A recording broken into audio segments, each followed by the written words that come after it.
想像が現実を壊す Imagination tearing reality apart Big so phantoms they're coming alive 鼓動の中で夢が隠される Inside the corner Scream every shadow's a knife 君が作ったものが君を食べる Create it now to show it down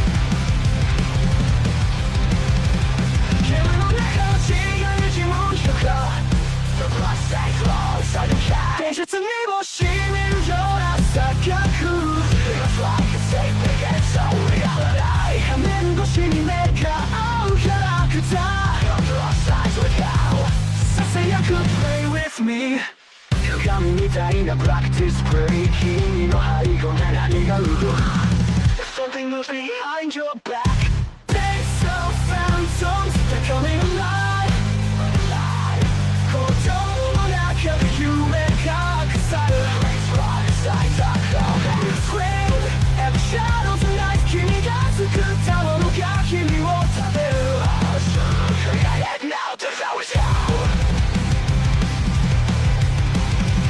Watch your flag I got to follow us now Follow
I still hear you laugh in the breeze, like a song only I can see. You used to light up every room, heart so big it barely fit you. Kindness dripping off your tongue. You were gold, you were the sun. Even on your darkest day, you'd give the world just to make us okay. You give the shirt off your back, no questions asked, no strings attached. I never knew how rare that was till you became a memory. Hello? I can't touch. Look. Give me do the first half of the alphabet. A B C D E F G H I J K L M N Okay. O. Perfect. I always need more because if you give me a very short hello, I can't adjust the volume too well. Z Y X W V U T S R Q P O N M L K J I H G F E D C B A. No, that's not the first half of the alphabet. You got it wrong. Oops. You see my screen? I can see your screen. I left you a note. Yeah, I saw. Excellent. And we noted what we need to do this time. We have to go to the Songclave to check Merchant, and we also have to look for ringies. Yeah. What about just chatting though? We can do that too. I'm saying those are the notes. It's the time of the year where all the tech companies are sending you your summary of your year. Oh, yes, that's true. I think Spotify maybe started the trend. At least it seems like it. Spotify Wrapped. Your Spotify Wrapped. Yeah. And now lots of companies are doing it. Yes. Do you have any good raps to talk about? No, most of the time it's just sort of like, oh, you're very boring. And I don't find I don't use anything enough that those are particularly helpful. They always just like have really odd stuff. They're like, oh, your most listened to song was, and it's like some song that I've listened to twice accidentally. Yeah, your You know, most and I'm listened to. Right, The exactly, mode. yeah. I don't. That makes me sad. Did you see the Saturday Night Live spoof where they give you your Uber Eats Yeah. Wrapped? Yeah. Do you have any good wraps? We got our steamed replay wrapped thing. Oh, you did? Yeah. Did you get good stuff? Here. This year you played a played a ton ton of of new new games games. and unlocked quite a few achievements. Here are some of your All right, what are highlights. some of your highlights? Okay, I'm excited. We played 488 Wow. games. That's a lot of 451 are games. new. 3,000 Wow. achievements. That's a Let's lot. say 3/4 is keyboard mouse, 1/4 is controller. Okay. This is, to me, I play more than one new game per day. That's a lot. And How did you even do that? That's And 266 these are more apparently my games top than last games. year. Shrimps? Yep. Civ Idol. Civ Idol. And Booty Farm? Yeah. These are all idle Wow. games. You know, like that paperclip thing I showed you a while ago? And then Trimps is actually, when I talked about the idle game, Q was in the chat and he said, oh yeah, and Trimps also. And Oh, yeah, okay. so Wow. these are all games that you just leave running in and you gain points in the background. All right. They have different narrative as a dressing, I guess. Trimps, it's like they're goblins or something. They're basically goblins, but they call them Trimps. You crash on the planet and you tame the Trimps to like build houses in the society, and you're trying to escape the planet, I guess. All right. Civido is like you're managing a civilization like Egyptians or the Chinese or whatever, and so again you're building these buildings that generate like wood and iron, and then you use that to build more things and so on and grow your thing. Wow. And Booty Farm is you're a farmer. You plant crops, and you satisfy requests of the girl would say, I want 12 carrots or whatever. So you grow the 12 carrots, you give it to her, and then you get a spicy image as a reward. Good lord. Okay. Here's how I compare to the median. So the median Steam user gets 11 achievements in a year, and then we got 3,011. The median Steam user plays 4 games in a year, which to me is insane. 4 years is so low. Like these are gonna be in a whole year you only play 4 games. I think it's skewed by the fact that a lot of there are people. I know, right? But still. Yeah, I think have a lot of people. What I'm thinking is it's skewed. Like if the median is so low as before, they must include people who like create an account and then never play. Right. People like me, right? Yeah. You have a Steam account, in fact, I remember. Yes. Right, exactly. And I've never played a game. You haven't played it in years, like maybe 10 years since the last time you played a Steam game. Right. But every year they probably count me. Yeah. So that's why, like, I would like to see what is it if you exclude the people who are at 0, right? If you exclude 0, what's the median? Yeah. I like my gut feeling is it should be around 10 or something like that. I think. Yeah. Like maybe you pick up a new game once a month, something like that. On that order. I would also like to know the standard deviation. Yeah. Longest streak, 1 or 2 days of, meaning. I think it's just like, did you play a game at all on that day? Yeah, right.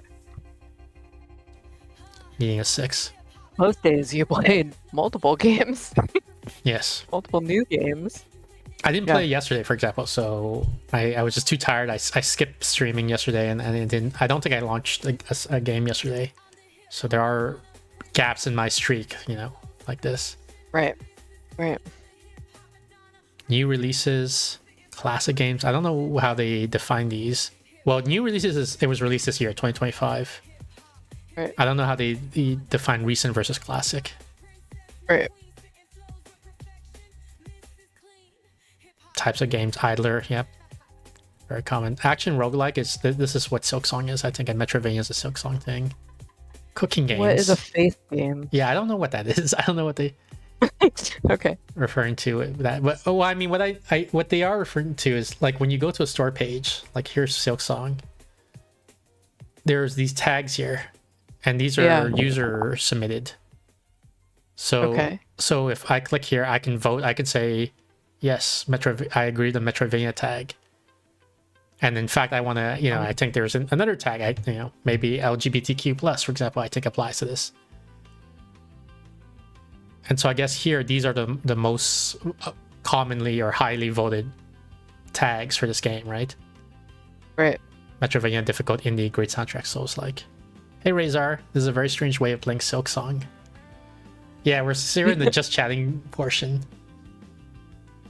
So I guess I must have played some game that got tagged Faith or something like that. That's what I think this is. Right. But I don't know which game that would be. This thing... reviews written. I sometimes write reviews of games after I play them. New friends added. Workshop item is a little bit hard to explain, so I think I'll just elide that. Fair. Top play game. So Trims. You see here, I started I guess in May. Yeah. And then in July you were like, no. Yeah. Civido. You see the patterns. Booty Farm. So apparently at the beginning of the year, and then I got tired of it after a while, I guess. Shop Titans, another idle game. Pixel cross stitch color by number. It's mainly in March, it looks like, and then a little bit in August. Playtime by month. Why are they different colors? So this is like everything else, I guess, the bottom thing, and then this one is the top. Okay, makes sense. The what's it called? Shop Titan. Purple is Booty Farm. Green is Spell Brigade. Pixel. Trimp. apparently I spend about half my time playing on Windows. So when I stream, it's on Windows, and then when I play on my own, it's on Linux, and it looks like I spend about the same amount on each. But like, in terms of hours, right? I spend about as much time playing on stream as I play off stream. Yeah. But what this shows is that when I'm playing on my own, I play like a relatively small set of games. I guess 57 games.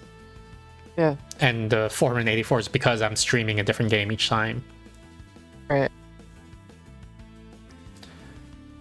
Games of controller. Demos I played. Longest streak involved these games. Golf with your friends. Yeah. It is a very on the nose title. Oh, this must be the fake one. Bible puzzle. Ah, Bible puzzle. It's a jigsaw puzzle type game. The images are like illustrations of stories from the Bible. Mm-hmm. I think it's well designed. This game, I like the programming and everything. The team is whatever, right? I'm not particularly religious, but I'm not particularly like anti-religious either. Right. But yeah. Was this with you? I don't. Who is a normal lost phone? I think so. Yeah. I think so. Yeah. It was literally the only one in here that looked at all familiar. I definitely did not do Supermarket Together. No, yeah.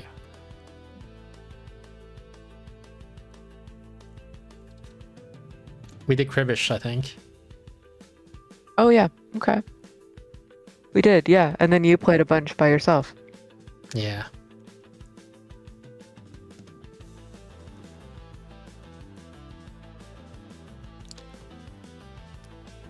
Recycling center. Wow. You have a pile of garbage and you need to organize it, and you get paid for doing that. Oh, one of those recycling center simulator. Yeah, it's one of those business simulators. Right. Just like Tobacco Shop Simulator here, where you run the tobacco shop. Wow.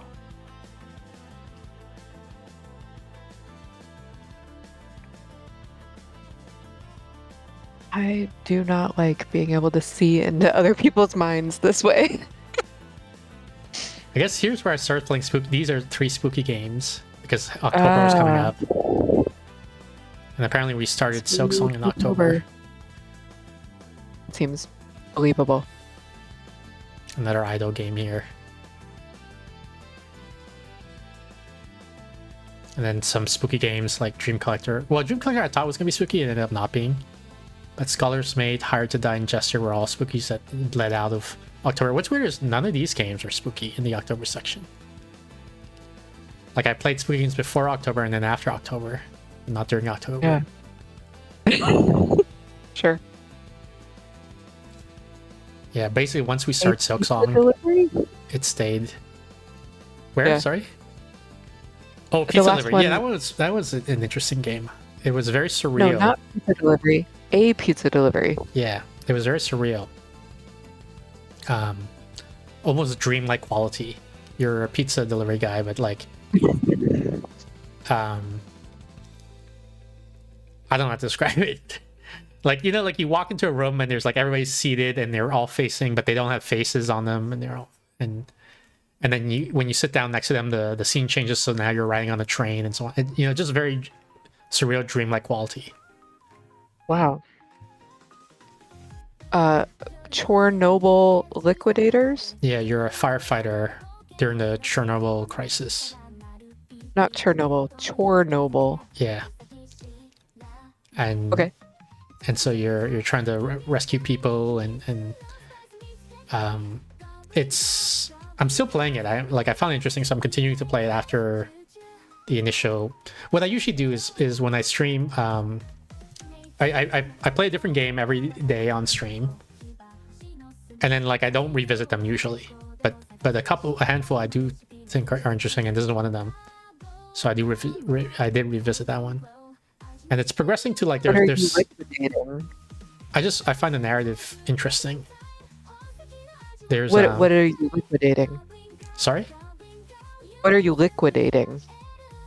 I think liquidator is their term for firefighter. Okay. Like you're pouring water on fire, right? They mean li- liquider. I guess. Li- Yeah. Waterer. Yeah. Okay. Fascinating. I guess that's it. Fantastic. You are above the median in a lot of ways.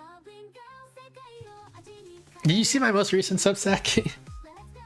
No, I haven't been on Substack in quite a while, actually. Okay. I'm doing It's about the median person. I'm doing a thing where I am only reading in December. I'm not watching movies or going on any. I mean, I'm not on a lot of social media, but I'm just trying to do reading Okay. of books. Yeah. So I will probably see it in January. All right. What kind of thoughts do you have about the median person? It's so you know Terrence Tao. He's a mathematician. Yes. Considered one of the Tao, you said, best, I yes. guess. Yeah. He recently said he doesn't think current gen AI tools are intelligent Okay. because they can't do such and such a thing. And the thesis, I guess, is that like by that argument, almost no human is intelligent. Right. And then I mean, he might think that too, though. Yeah. And I talk about typical mind fallacy, like like maybe he does this sort of stuff, but Right. nobody else, almost nobody else does that. Yeah.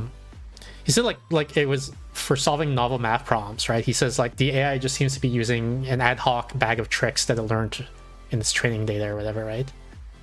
Mhm. And I'm like, well, that's what normal people do. Like, That's math, dude. yeah, like I don't. Yeah. When I have a math problem, I don't develop new techniques, right? I'm like, No. I know the Very quadratic rarely. equation, like the quadratic formula. I know divide both sides by x, things like that. Yeah. Everything I do is something I learned in school. Like I don't develop my Right. own novel techniques for solving math problems. I know that if you're trying to figure out fractions, you can reverse the numbers. Yeah. Not fractions, percentages. Yeah. Percentages. Yeah. That's in my bag of tricks. Yeah. So that's basically what the post is about. That's a good topic for a post. One of the TikTok videos I saw, it was like there was some, I don't know what to call it, mental health fluff woo stuff I get sometimes. Yeah. And one of them was they were like repeat after me, and then they say a bunch of statements, right? And one of them is like, I love myself, right? And that one stood out to me because I was thinking, wait, I've never thought about this before. Do I love myself? And I don't know if I do. Because love for me is a very strong emotion, and I don't know if it's true that I feel that way about myself. Do you differentiate between different types of love, like romantic versus like more familial? Probably. I think I struggle with the label love because I think a lot of people do typical mind fallacy where they act like they know what it means.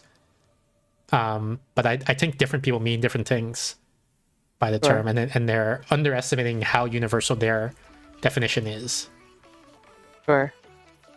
Because when I hear different people's definitions, I have trouble reconciling them.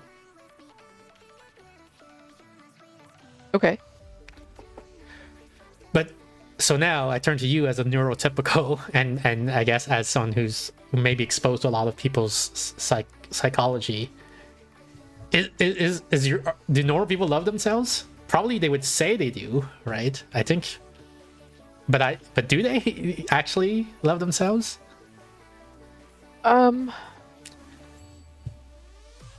Love is not a primary emotion, So it's hard to, right? It's one of those things that is, we've kind of made up.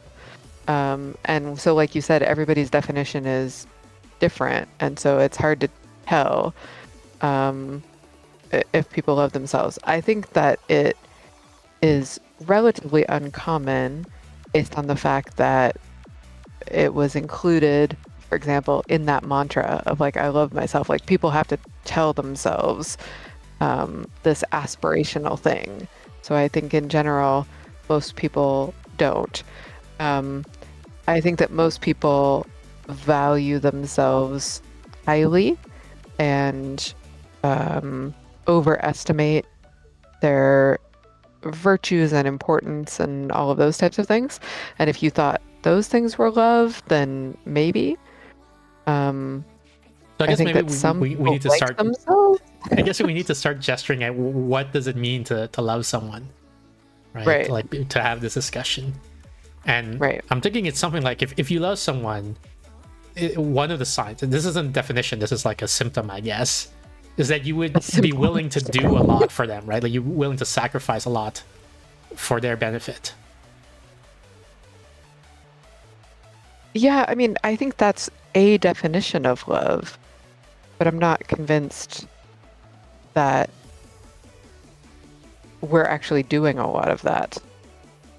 Well, like for a parent to a child, or boyfriend girlfriend situation, you see that sort of behavior a lot. I think, like in the the stereotypical examples of love, you do see the behavior I'm describing. So, Right, but you also see a lot of parents sacrifice a lot for their children who you would not say that they love them. And I think that a person could, for example, give their child up for adoption even and still love them from afar. Or not have anything to give the child and still you would call it love? yeah, Not I mean, like there are ways to having reconcile good that too, right? Like the person is making an estimation that the child would be better off with being adopted in some other family than with them. And Sure. and the sacrifice is like not being able to be with them, right? Perhaps, yeah. But like, think of someone who doesn't have anything that they could sacrifice. Yeah, but I mean, the key for me is willingness to do this, right? Is willingness, yeah. rather than Okay. actually going out or the capability of doing it. What about someone who does all those things, but you would say doesn't actually love their child, like sacrifices all kinds of things, but also I have does it out trouble. of duty or does it in a narcissistic way? Yeah, I mean, there are edge cases, and so you can contrive a situation where,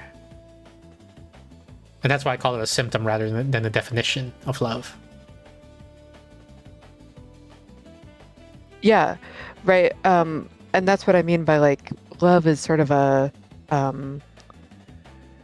made up emotion. So we can talk about the behavior, and we can talk about the behavior being more common in kin and mating relationships. But it's tricky to know why people are quote unquote doing those things.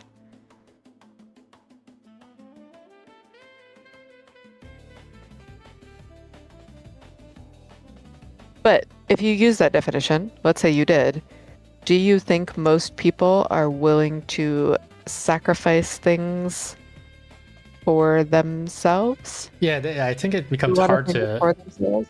because like I don't know that I sacrifice things for my own good, right? Like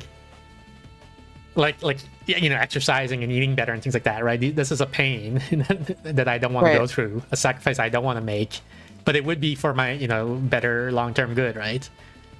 Yes. And so there's a sense in which this seems to be like I don't love myself, if we're going with that definition. Sure. And if we go with that definition, then I would say that, part of the reason it's included in this mantra thing is to encourage you to do those things. And the reason that works as a cold exercise, like a cold reading, like they don't know you, but they know you'll find this content interesting in some way, is that most people don't, have things that they would be better off if they did sacrifice. And so I think it's kind of like this cold reading technique of being like,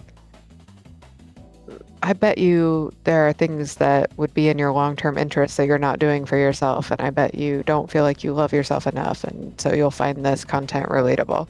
Yeah, but I mean, that's like sort of presupposing that they share my definition, right? Which I'm not sure they do. Like, Yeah, but I think people intuit something close to what you're talking about. okay. I mean, I'm not super focused on what the intention was of the creator. I'm more interested in like it never occurred to me to ask myself whether or not I love myself. And after thinking about it, because like it was an interesting question, novel question for me, I say, oh, maybe I don't love myself. And then furthermore, is that typical, right? Like, do most people love themselves, or most people don't love themselves? I'm also not interested in the intentions of the creator. I am using that as data, and I'm answering your question. I don't know that, like, well, how do you use that as data to answer my question, since we don't know what the creator intended? We know that the creator wanted something that would be would stop people and get them interested, and people who they did not know, right? And so the fact that this works as bait is good evidence that most people, who are on TikTok at that time of night, don't, quote unquote, love themselves, but have the aspiration to do so.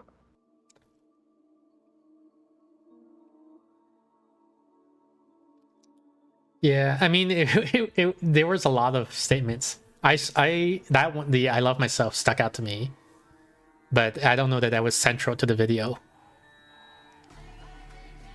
They might have been casting a wide net, and like, like any of these, like Suppose, if any sure, statement resonates with anyone, that's a success for them. sure. I think, in general, most of those have a, what, 40% success ratio. So you're going to think that like a lot of them apply to you and sort of remember the ones that stick out to you and not the ones that don't. Yeah. Right? Like that's kind of how cold reading works. You take a bunch of shots with a reasonably high, but not universal probability. Yeah. And people remember the ones that hit. I don't think most people like wake up every day and are like, oh my God, I love myself. I want to do things for myself. I don't think most people feel that way about people that they really do love. I don't think you wake up in the morning being like, oh my God, I love this person. I would just want to do things for them. Most of the time we love people for how they make us feel. Okay. So it's a little bit more selfish than we ideally wish it was.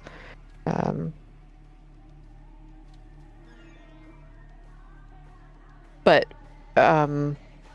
if you're asking me, like, do I know the prevalence of people who love themselves? I do not. I know the prevalence of people who don't like themselves. What's the prevalence of people who don't like themselves?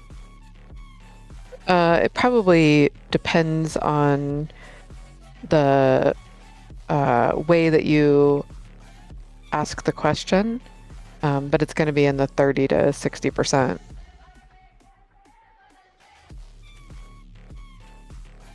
That's a wide margin. Yeah.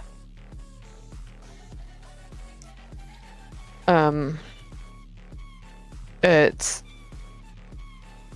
going to be sort of a common thing, right? With a tail most of these things are power law distributed, right? So 80% of people are going to love themselves some to most of the time. And then 20% of people, 25% of people, something like that, are going to not like themselves very much. Most of the time, they're going to dislike themselves. And within that tail, that pattern is going to repeat. So in the percent of people who don't like themselves, 80% of them are only going to dislike themselves mildly, and then some percentage are going to dislike themselves like a lot. But depending on how you ask the question, are you asking, do you ever dislike yourself? Do you ever, wish that you liked yourself more? That sort of thing. You'll get higher prevalences because it's going to be a pretty common experience that people have some of the time. Or if you ask, like, did you ever not like yourself? You're going to get a huge amount of people. You're going to get between 1 and 2/3 roughly by asking it that way. If you want a point prevalence, it's going to be fairly power law distributed, meaning that you're going to get a prevalence of around 20-ish, 20, 25, 15% of people who right now would say that they don't like themselves.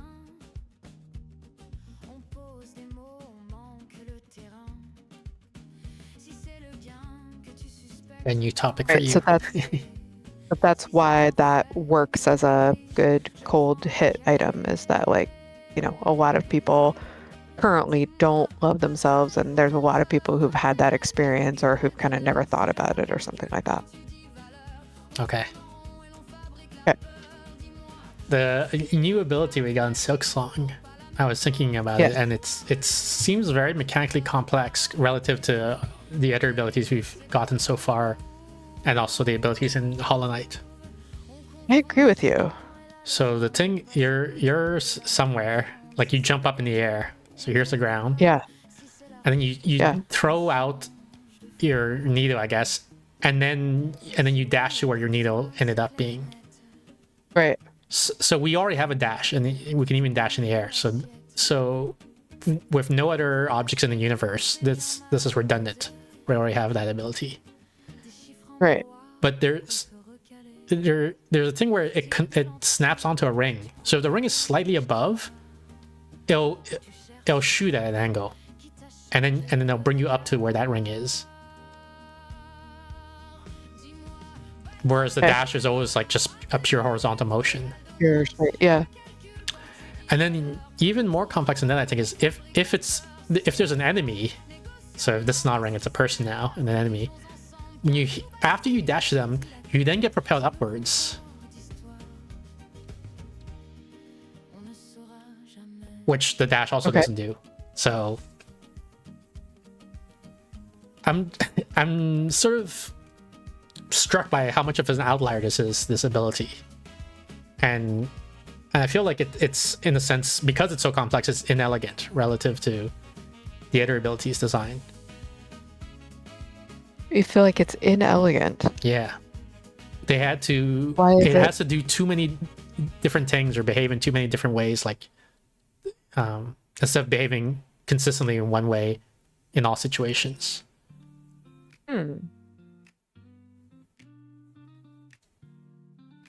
How would you define elegant?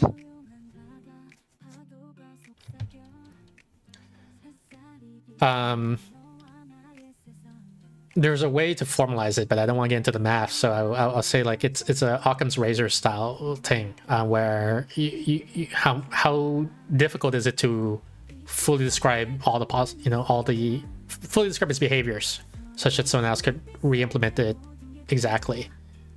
So with a dash, I can say, like, wherever you are, it moves you like 20 pixels to the direction you're facing, or something like that, right? So if you're on the ground and you dash, it goes like this. If you're jumping in the air, it's 20 pixels. Here I say, it's a dash if there's nothing, but if there's a ring, then maybe, if it's up to 30 pixels up or down, then you actually instead target the ring. But also, if it's an enemy, then you also have this other thing, and so the description is much longer. Do you feel like the bosses in Silksong have been less elegant than the bosses in the other? A little bit. It's not as much of an outlier as this ability is, I think.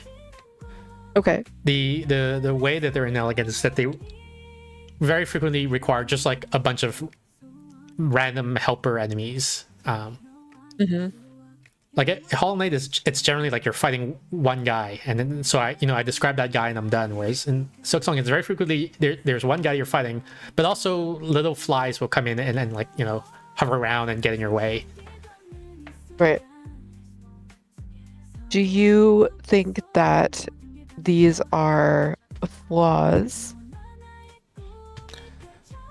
Aesthetically, yeah. It's more pleasing to have an elegant system than an inelegant one from an aesthetics point of view. What do you think made them put in inelegant elements? I think they're like pragmatically it's hard to make this work out unless like how else would you have made this move work if you're gonna put it into the game?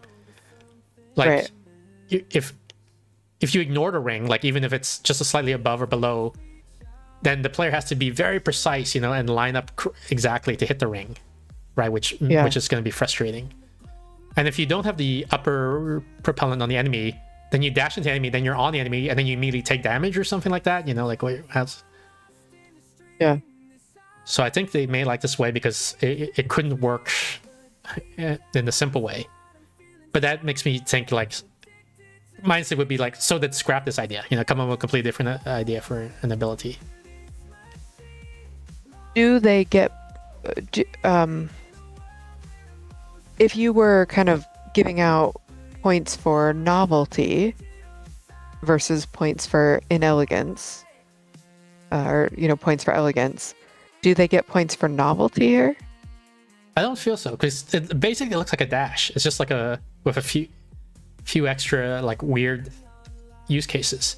It's almost like they ran out of ideas, like because they want to the whole idea behind the Metroidvania is there's a whole world to explore, but there's some places you can't get to until you get an ability, and we sprinkle these paths all the way, like everywhere, even early on in the game.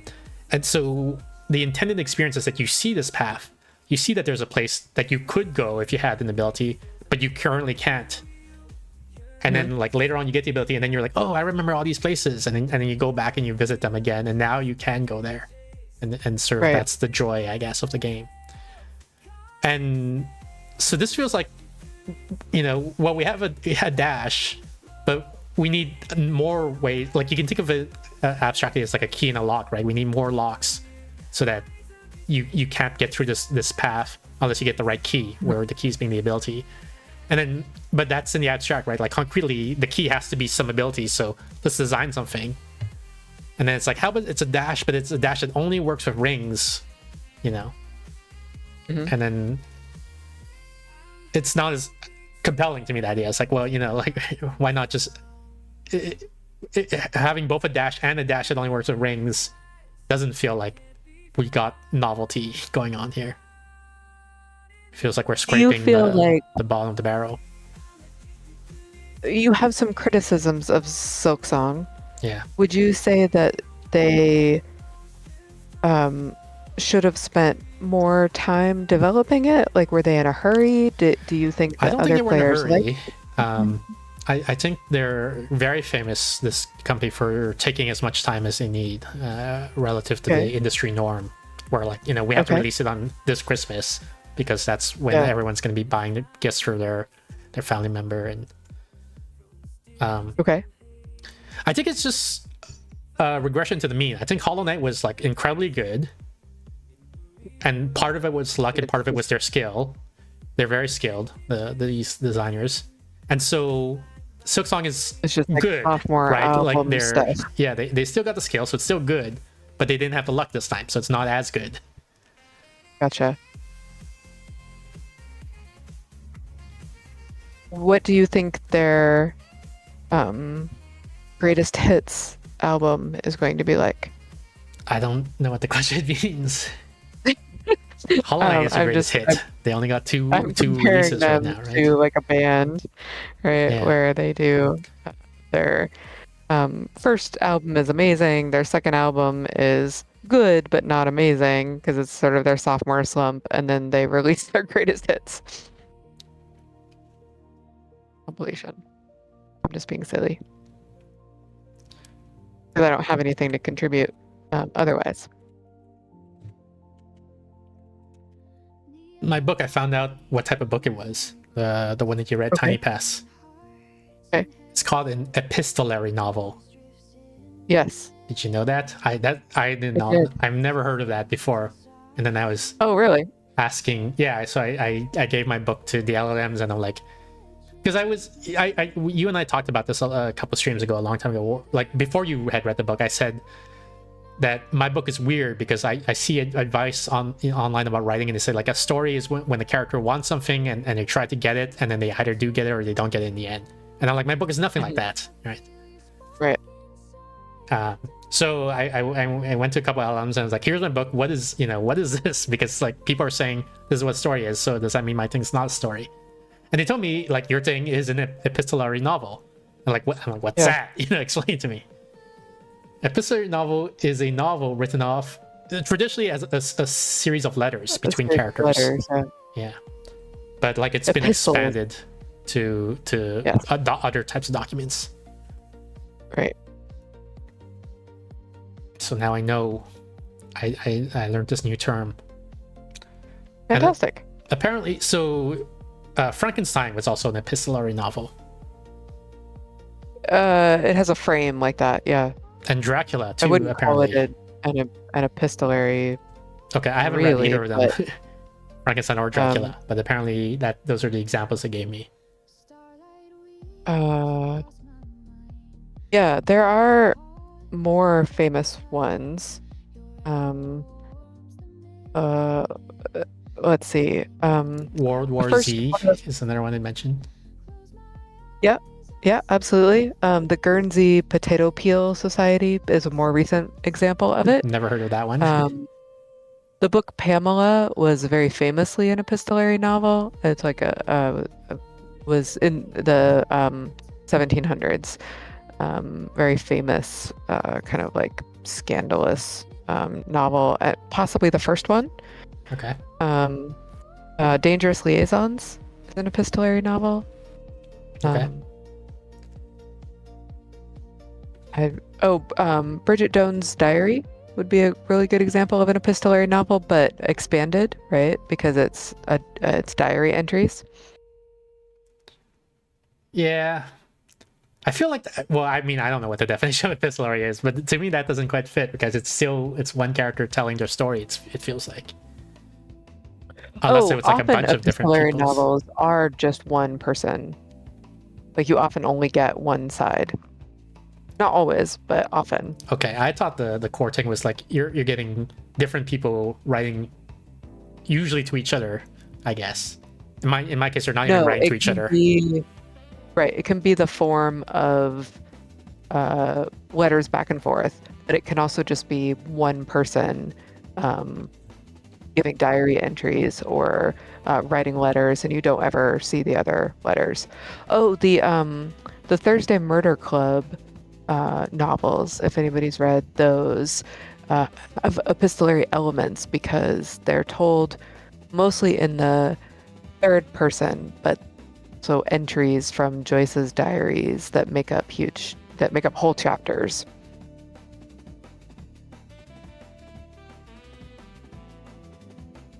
Okay. But it's not uncommon.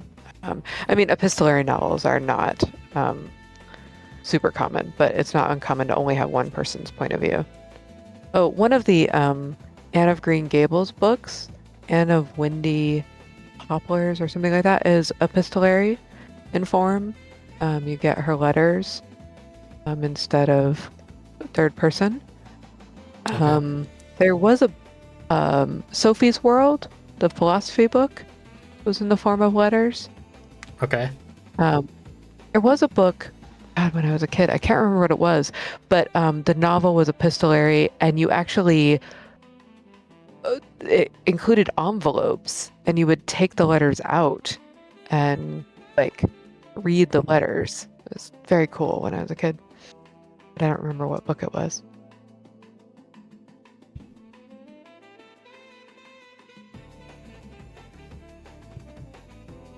Well, that's all I got, I Epistolary guess. is a form, not genre. So I still am not sure what genre your book is. Yeah, I went with, I think, sci-fi thriller or something like that. Yeah. Yeah, that seems more. If you'd said it was an epistolary sci-fi thriller, I would have read the heck out of it a lot earlier. And instead you were like, it's got a terrifying title. It's only kind of horror. There might be bugs in it. And No, there's please definitely read bugs in it. Yeah. And I was like, All right, ready to start how the much game? do I love you? Yeah, how much are That you was willing the to do sacrifices for my long-term benefit? exactly, exactly. It was hard, but I did it.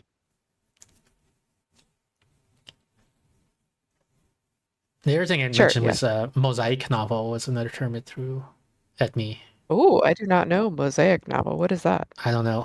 I didn't. I Oh, maybe all made it right. up. I like it. Mosaic novel. I don't even know how to spell mosaic. Mosaic novel.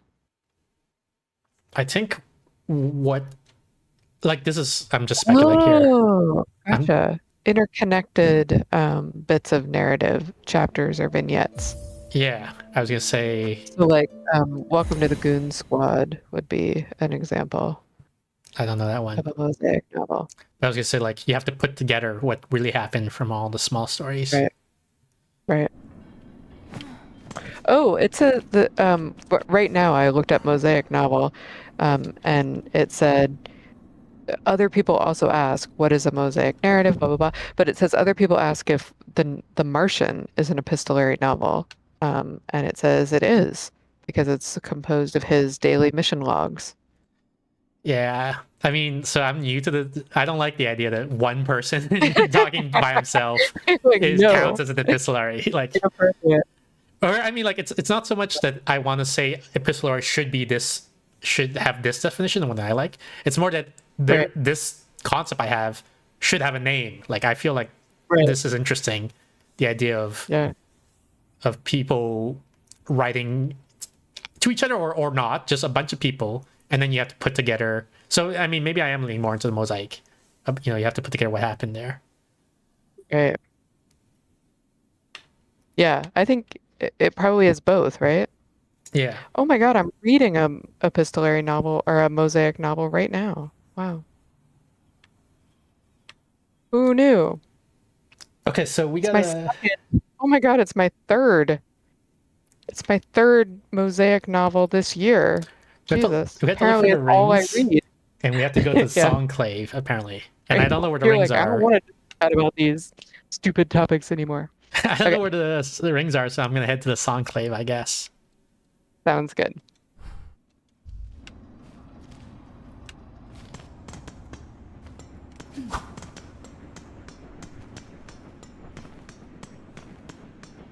Now all I want to do is talk about epistolary and mosaic novels.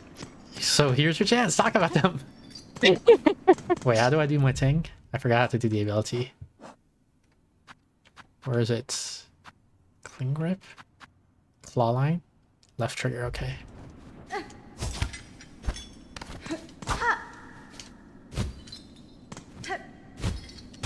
Oh, this is not here.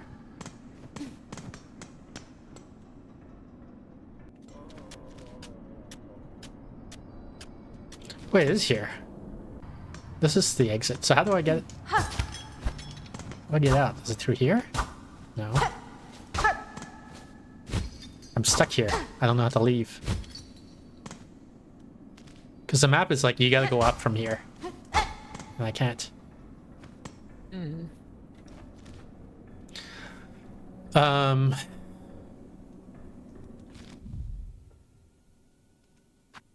I can take a look at this, but I feel like that was a dead end and we couldn't get there. Otherwise, I can go... This is gonna be annoying. I can go all the way through here and then come out through here.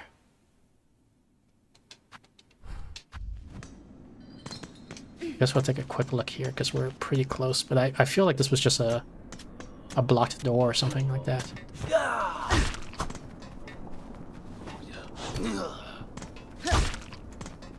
Gotta lower the game volume a lot.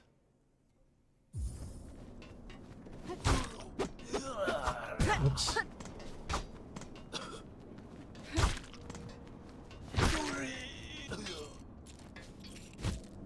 There's a ring.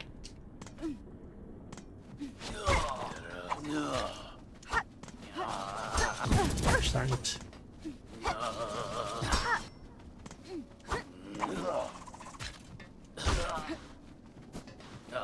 Fuck.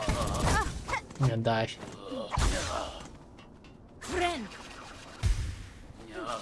Mother frickin' heck. I'm gonna die again.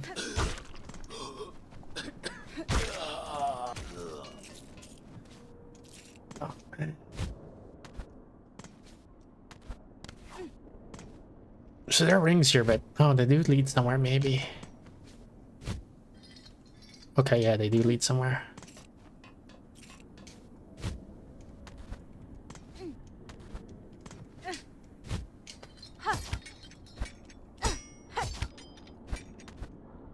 Nothing, just freaking shards.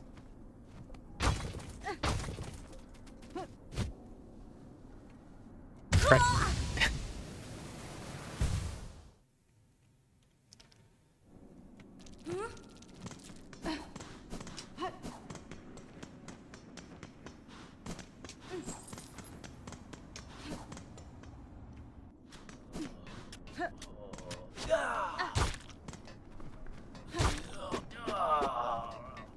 So Steph, why don't you tell us more about mosaic novels?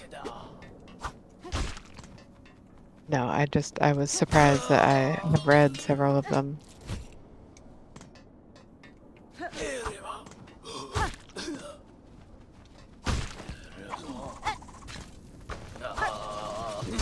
Gosh, darn it. Do you read for pleasure?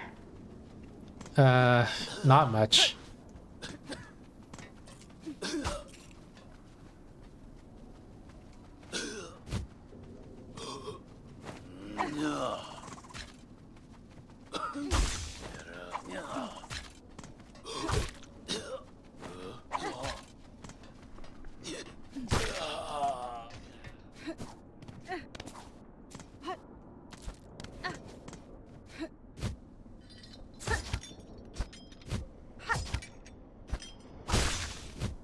Gosh, freaking dang it. Whatever.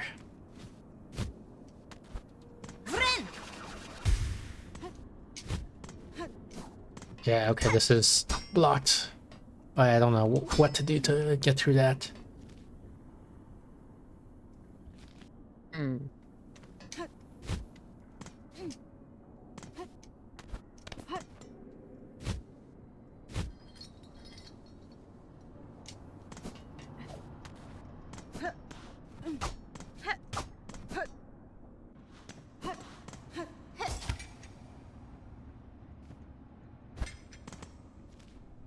Alright, so I guess we gotta go all the way to the left.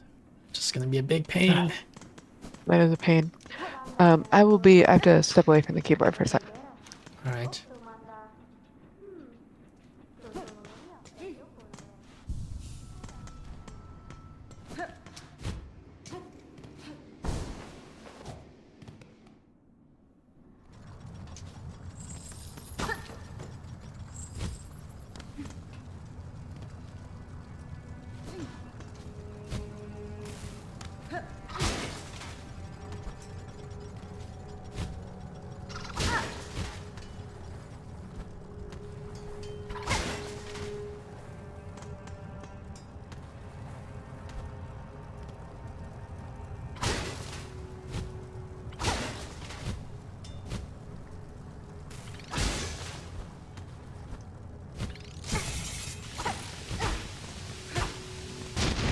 Trying to fix the Wi-Fi because I have a little lag, but I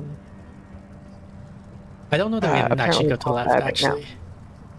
Okay. Like, this seems to be a dead end. I can't, like, there's no opening to... The map doesn't show that there's a wall here, but there's a wall everywhere here. So I can't actually go to the left. I'm stuck. What? Well, the map doesn't draw every wall, right? But you see how there's like all these... Like this path here, there's a wall here. Right? Yeah. But there's no wall drawn on the map. Right here. So now I'm stuck. I don't know where to go or how to get out.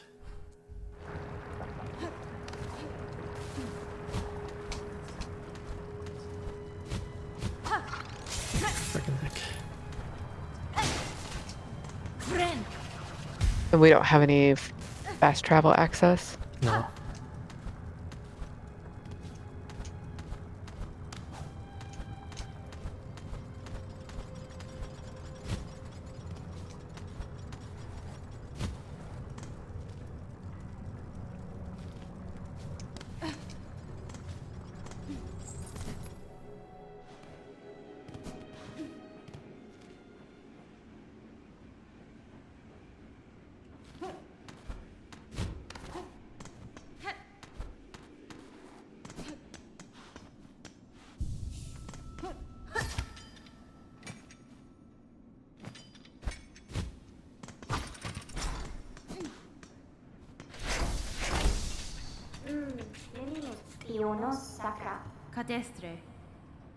My path takes me in many directions faster, but in due course I will send the core and play the melody atop it.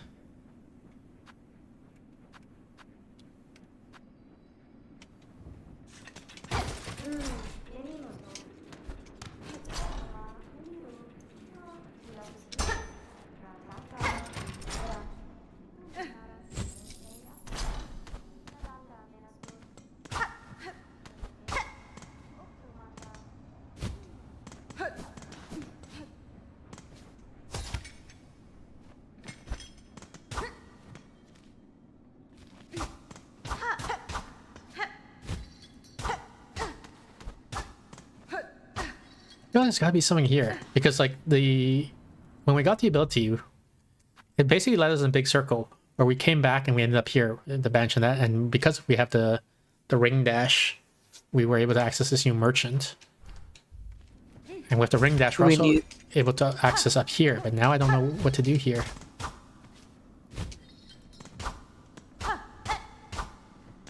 Whereas without the ring dash we can't get up there. Right. Can we throw knives at it? Does it need the architect's key?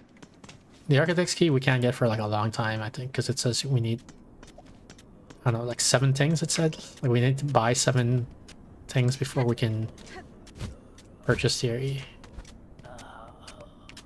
architect's key.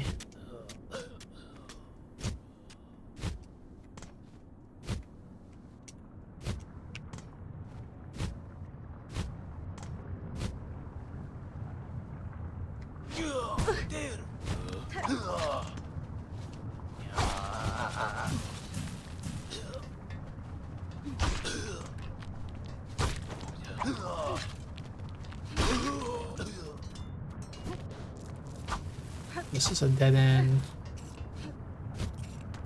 This is a dead end, it seems.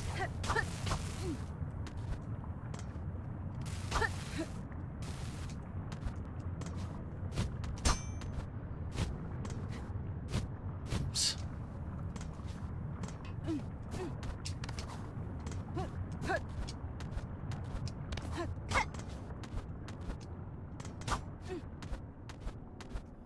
So we can't go down here, or there's nothing down here.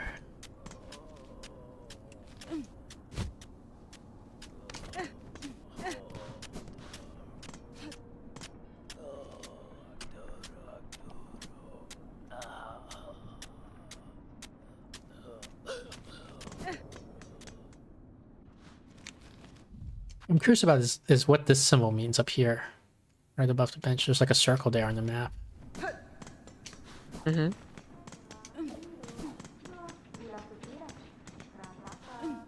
Is it here?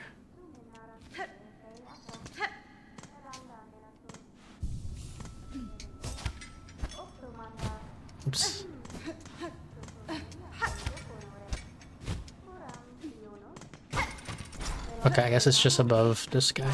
So this is what I mean when I said we need to buy a bunch of things. Here's a key. It says acquire 7 more tools to prove aptitude. So I have to buy this. This is a tool. And then I have to buy like 6 more on top of that. And they don't even sell 6 of them here.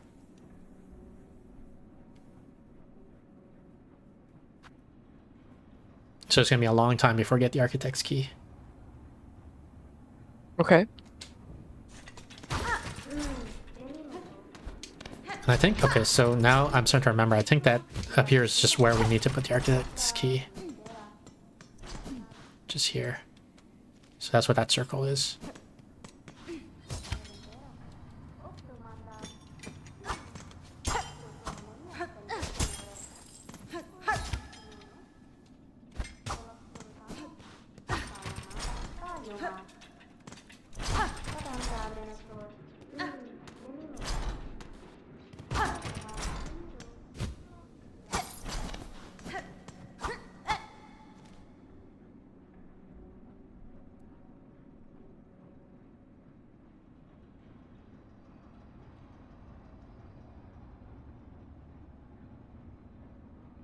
Yeah, I'm really at a loss now for where we're supposed to go next.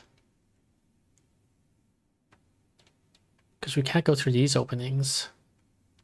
This is a dead end. This... Oh, man. And we can't get up because...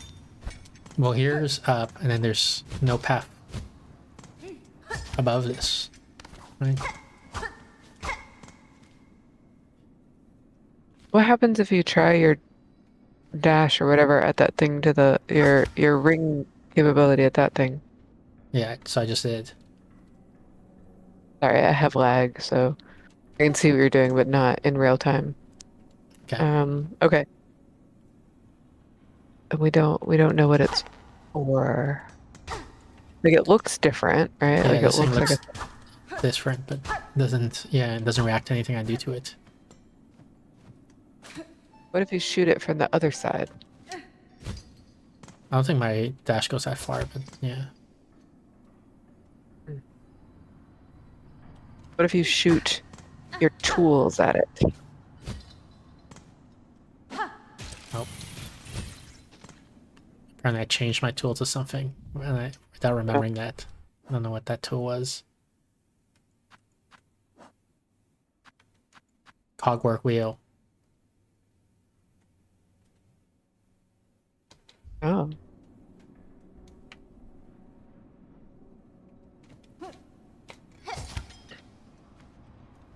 What if we hang on here for a while? Does it eventually pull anything? Do anything? No.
What's that lead? Oh, maybe this is how we get out. This seems new. Yeah.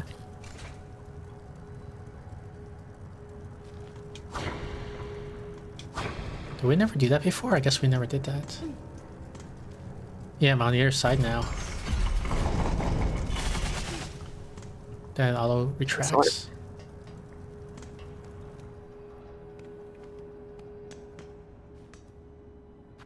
Sure.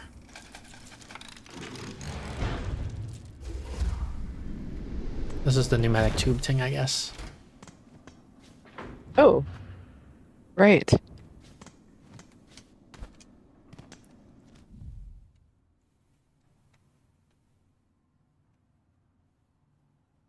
Is it faster to take the pneumatic tube? Yeah, it probably is. Than to walk all the way to Songbell or what it's called. It kind of looks like a little guy with a colonel mustache and like his arms out, wearing like a little turban.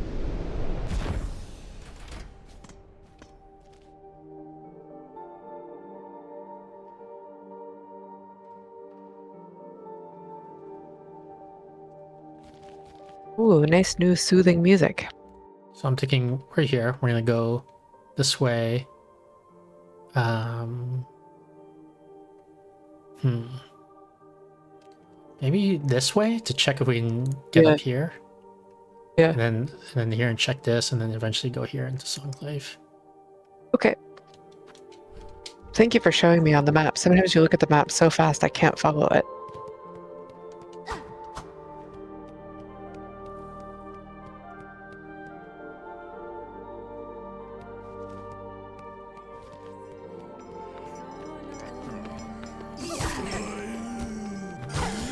Ah, the fucking spider guy. Oh, your favorite.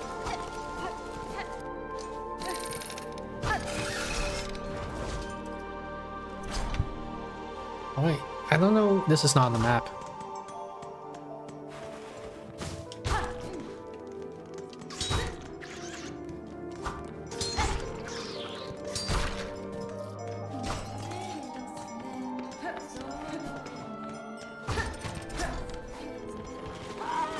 Oh, it's a guy again. Your friend.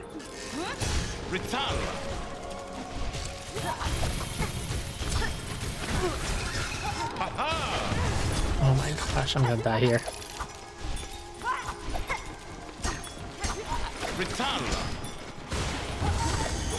Oh shit. No, I died. Gosh darn it. Where am I? I'm back in the other works. I didn't sit on the bench. So how did I get there? I need to retrace my steps. So I don't remember what path I took to get there. I think I went this way maybe?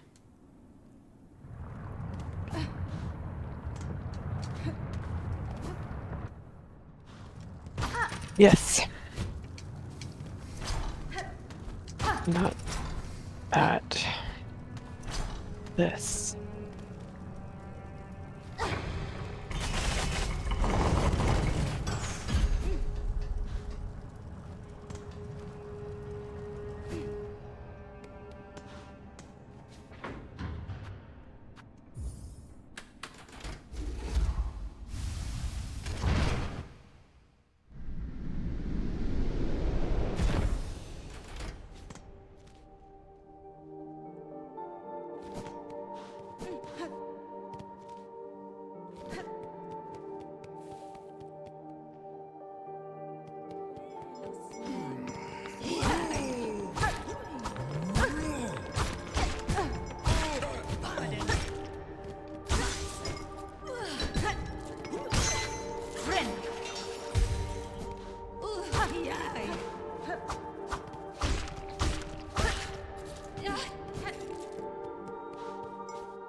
Spire guy never showed up.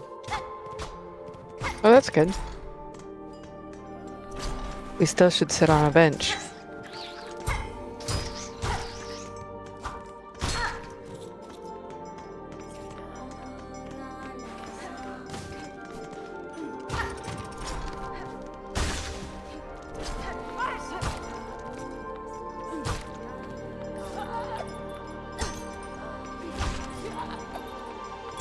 Also, the guy isn't here. The jousting guy. Yeah. He seems random as well.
Heck.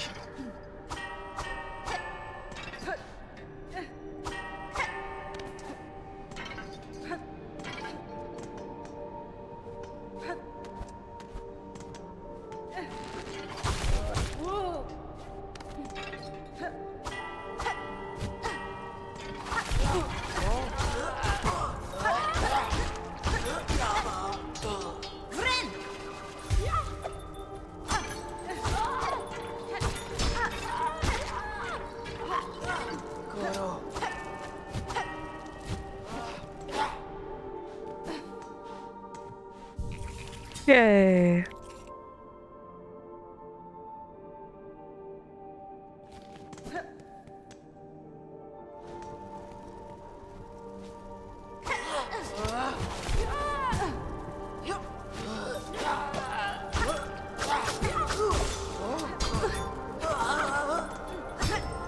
Wow.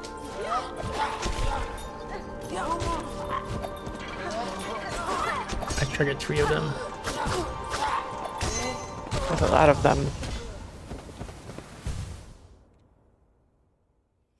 Luckily, you just sat on a bench.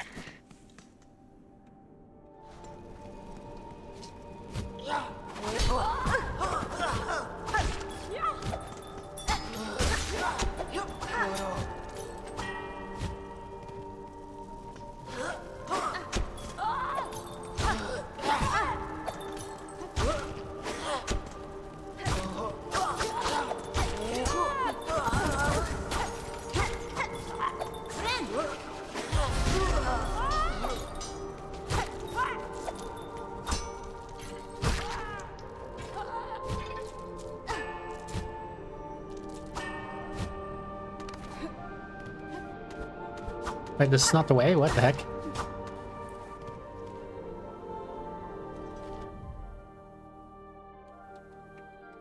Guess I have to go down. I was up here.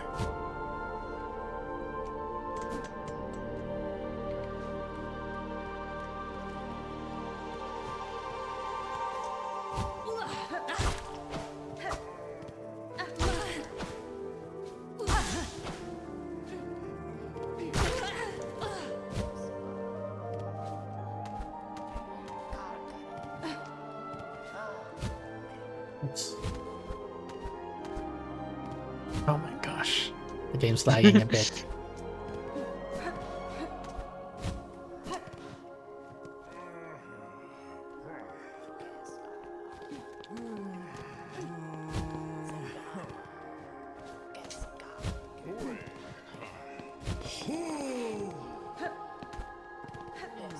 Nice. Why can't I can't make this freaking jump? There we go. And I can't make that jump.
Wait for him to come down so I can fight him down here.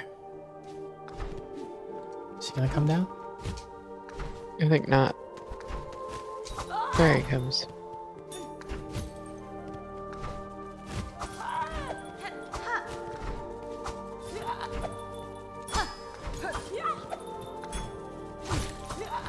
Looked kind of pissed off while she was fighting off that one.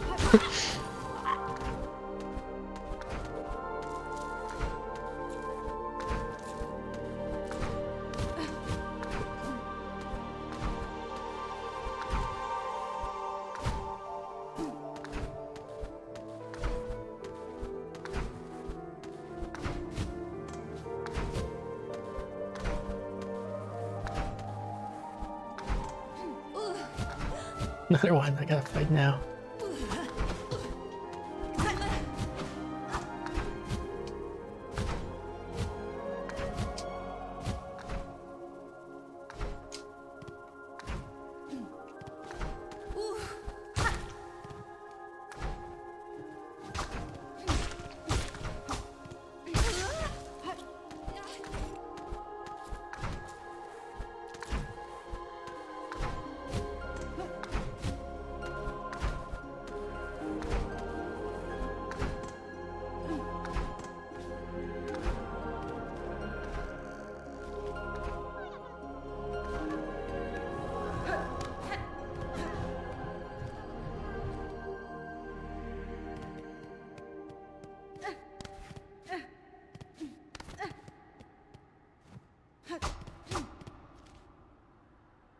Guess this is blocked off.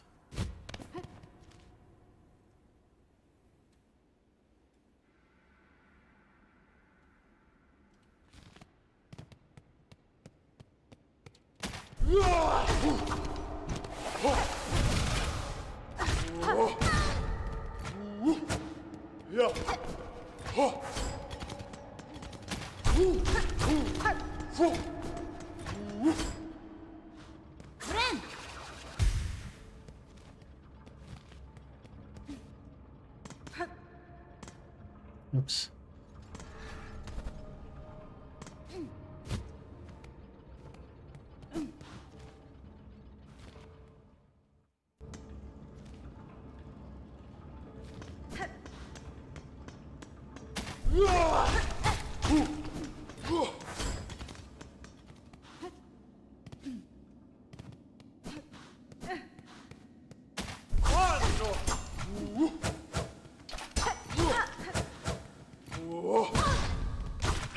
Gosh, alright, come on.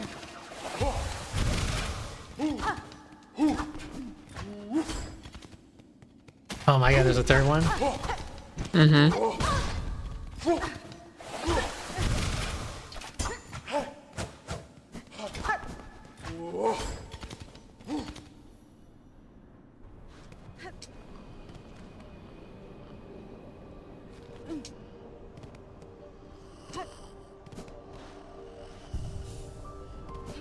Sweet.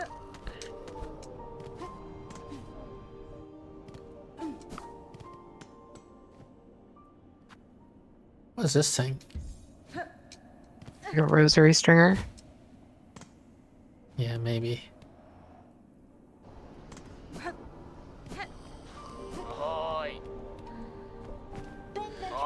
Oh, hoy there. I was hoping we would meet here, Red Maiden, rising at last to the heights of the Citadel and being amongst so many of the brothers and sisters. It is a blessing indeed, yes, a blessing. Your voice belies some hesitation in that belief, little pilgrim. You have seen now the reality of this broken place. What do you make of it, truly? Do not judge me a doubter. The Citadel is a holy place indeed, resplendent and vast beyond my wildest hopes. But yet the grand halls ache with silence, and I see suffering in the shadows wherever I peer too deeply. Fear and pain, why were these things allowed into our paradise? Have my brothers and sisters not yet earned their holy reward? All your work, and look, they keep arriving. It's bugs aplenty up here now, hapless, weak, but alive they are. More scared than weak they seem to me. It is heartening knowing these few have survived safe for your care. That's your work, Bellringer, not mine. Ringing and helping, hope they recognize your efforts, cause I ain't providing much, and I ain't one for fighting if that choir and their pins ever come calling. This place is holy, yes, but I worry at the suffering of our fellow pilgrims. So many are hurt or exhausted. Your doubts and worries will not heal them, little one. If you would aid your fellows, you can start by dressing their wounds. The simple rags found around the settlement will do for bandages. Oh, that's an excellent idea, Red Maiden. Normally I'd think a song would suffice, but yes, more direct action is certainly needed. And the citadel itself shall provide the materials. Praise be this holiest of holy places. Fear not, brothers and sisters. If we work hard and keep our faith, the citadel will provide for us, I have no doubt. Heard you did the saving for our dear merchant there. I've seen her about sneaking and scrounging, even afore you was ringing the bell. She's a useful sort, but don't let her age be fooling. She's still the sharpest mind for a deal. Won't be long till there's nary a rosary about this shrine that ain't found its way into her pockets. Bellringer, you might think me a dullard, but I understand this place and have good senses. Brought here, weren't you, from beyond the border of our lands? You're correct, the one who waits atop the citadel. Through their hospitality I arrived in this kingdom. I seek now to return that welcome in kind. Beastly words, them, finely spoken, but beastly all the same. I just pray you don't bring any more unneeded pain down on the heads of these scornless little pilgrims. Have you done it yet, Bellringer? Wriggled deep, discovered the depths of obsession that brought this place so low? If you speak of the citadel and its silk caretaker, then yes, I now know the start of it. In the words down below, I saw it clear. The hollowed husk and the many torturous implements, a machine to instill a bug with thread that would see our life extended. Aye, that's it in part, but there's more to scale to it than all that. Just think of them greedily shoving the silk into their shells, the madness that overcame them, the eternal life from mortal bugs. Then think on how long it's all gone on. The children born of them and all the pilgrims after, the silk has seeded deep into this kingdom's shell generations deep. No wonder Farloon's bugs proved such easy prey for that haunted thread. It had only to seek for itself to reach them. Ahoy, now you're seeing it, Bellringer. These poor pilgrims, all born bound to the cruel system of our world, now stricken in its new cursed web. You at least are free from it, and free to shake it all up, if and that's your choosing. Here they simply lay, the castaway and the disillusioned and the used up. It's a sorry settlement you've summoned, Miss Bellringer, and a blasted bother for me. Not sure we have anything to offer him, not even hope.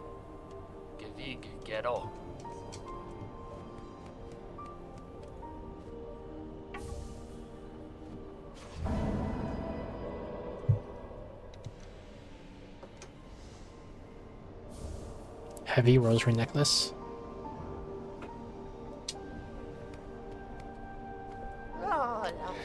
Hello again, dear one. Looks like we both made it up here, safe as told. And what a shock to find you were speaking the truth about this place. A summon like this in the Citadel, nice and safe, cloistering so many bugs with minds intact, never seen anything like it, nor even imagined such. Makes trading away all of my nice bits and baubles much easier. After all, I want to take lots and lots of rosaries with me when my strength finally fails. Send and grip. A gleaming find for your climbing types. With this in your claw, you'll be able to stick to walls for as long as you like. Mask shard. Simple. We probably want simple key. Spool extender. Stretch a spool out nice and long. With this fine wrought tool, the perfect purchase if you're playing on the horde. So for so. Let's try to get the simple key, I guess. Okay.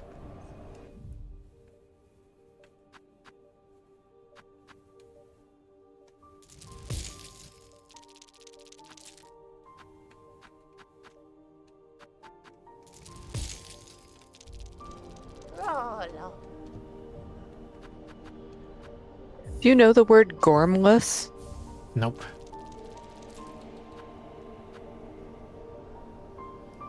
Then maybe mask shard or spool extender? Yeah.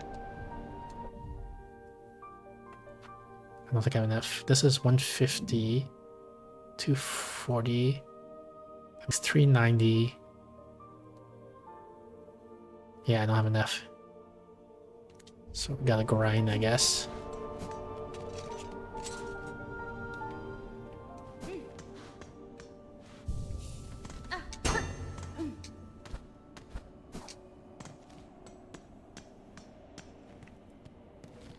Did you understand that conversation? That Nope. makes sense to you? It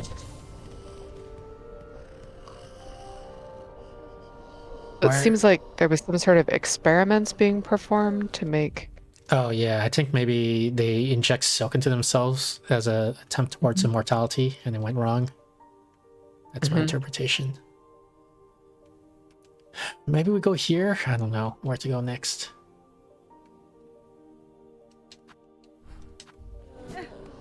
Sure, I mean, we're grinding, right? So why not grind over there?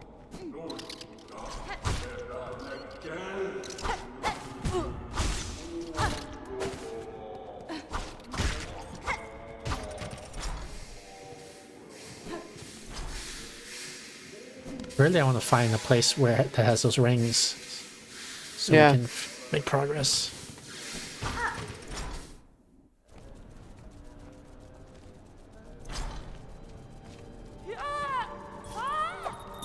You had like 2 places you were gonna check, and we checked one of them, right? No, I only remember one place, so I don't know what the other place is.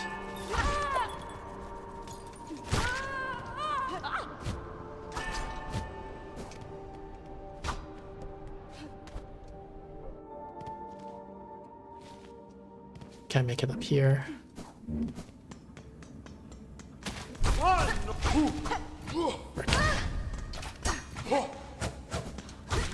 Oh my gosh.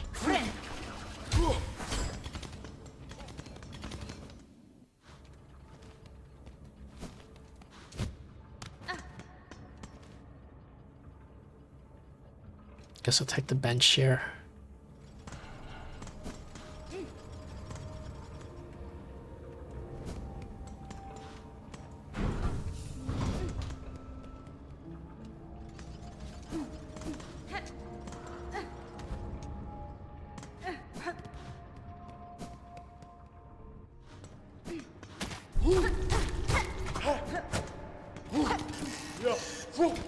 Is that a freaking spider? Gosh darn it.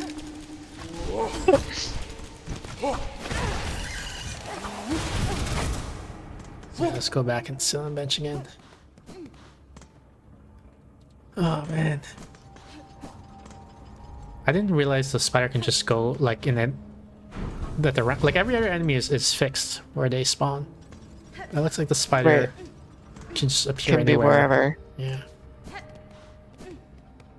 Because you like him so much.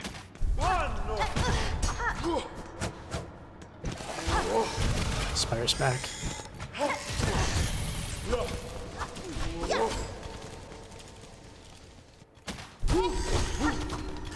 I'm dead. Oh man.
Oh my gosh. Please.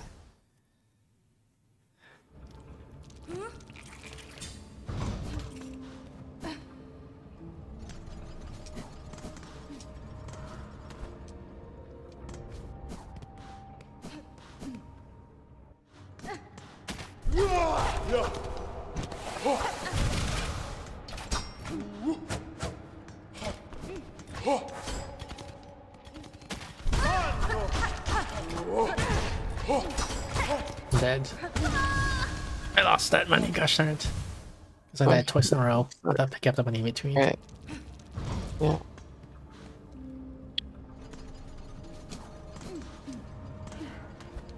I really don't like this hallway because I don't like those guys, and then now there's a spider involved sometimes. Yeah.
Oh, there You is a find the ring here. music relaxing?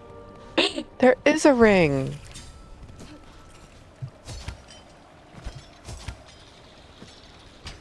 Ringies. I wonder if I can go in this water tank.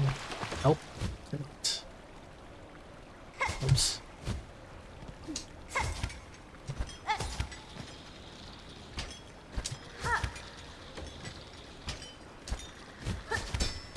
Gosh. Oh. I didn't mean to make that noise.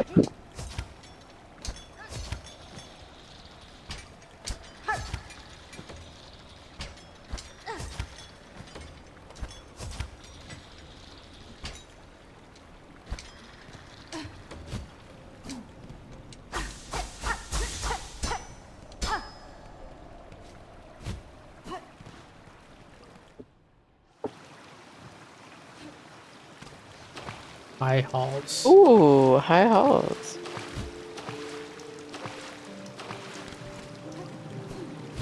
I'm not sure how to make that jump.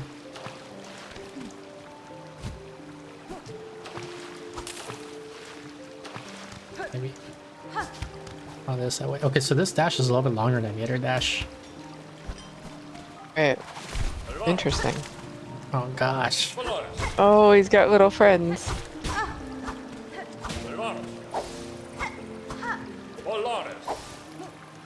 He's throwing them at you. Yeah.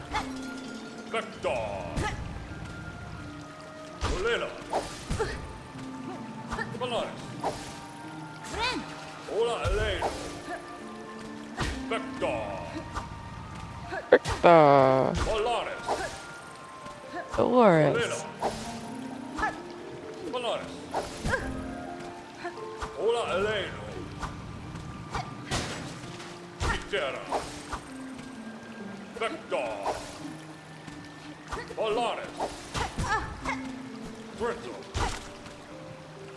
And summon more. He rebuilt Yeah. the one that I broke.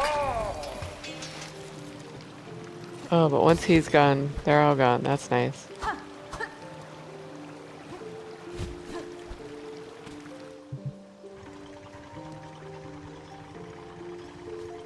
Oh, God, this world is so beautiful. This will go up, maybe. Except for all the enemies, of course, but still.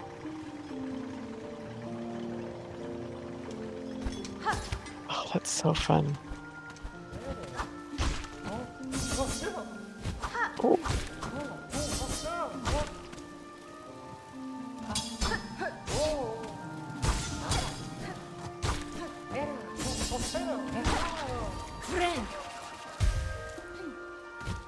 Does that mean you got a new bug for your journal? Yeah, I think so.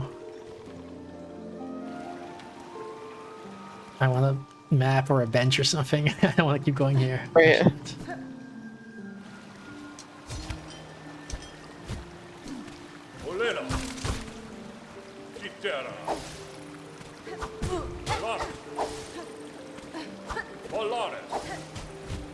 Don't forget you can throw things. I can't actually. I mean, I throw the buzzsaw which goes on the ground, so it's not good for flying guys. No. Right.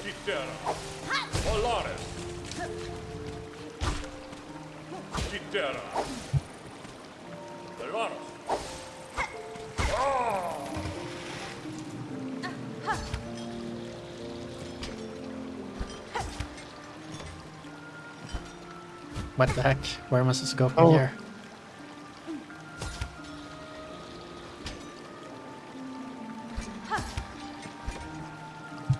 Right. Oh. Sucks.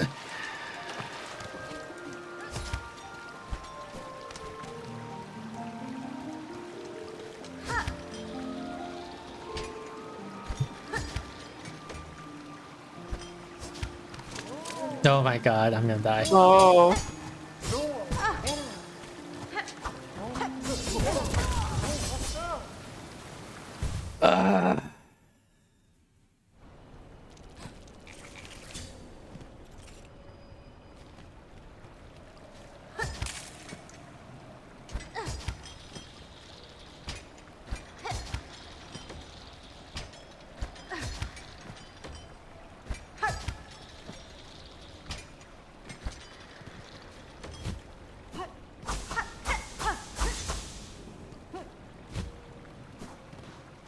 inventory going down instead of going up. Just write off that money. So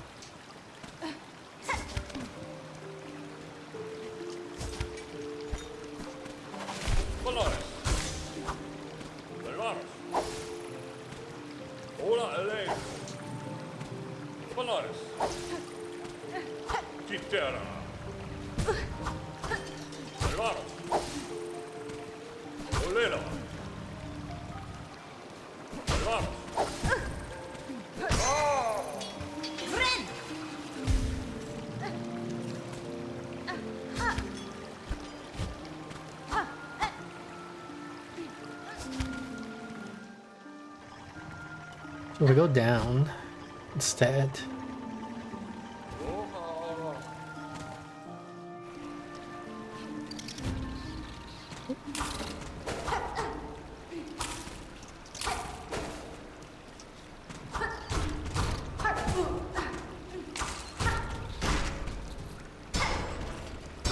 Then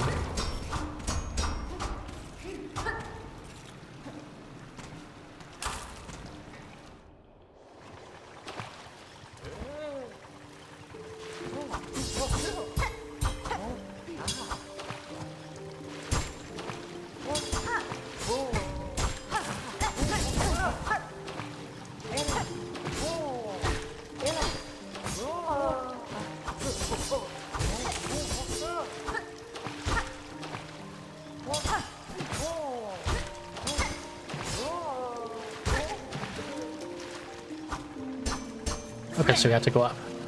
There's nothing down here. Right. Oops. Whee.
Fucking heck.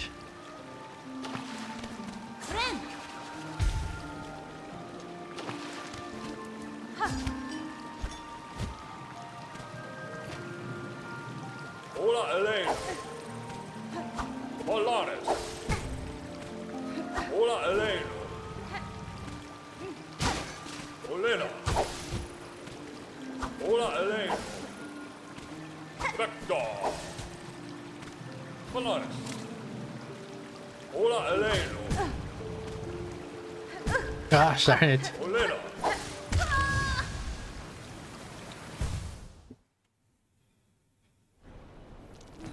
May I suggest that you switch while you're at the bench to something that you could throw?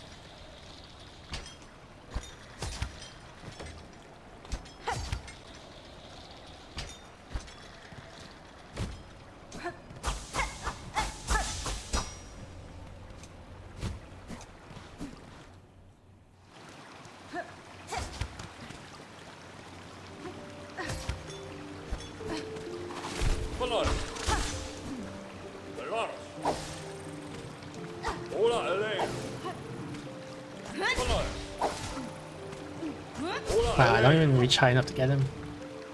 Polaris. Hola, Elaine. Polaris. Hola, Elaine.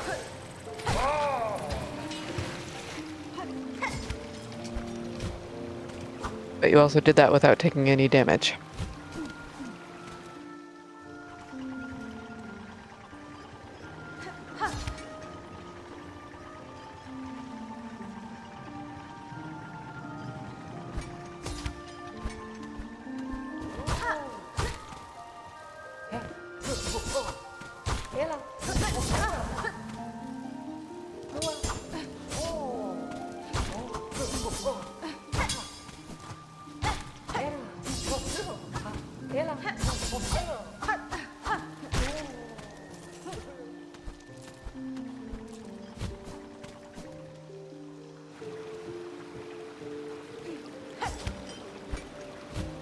Fucking heck.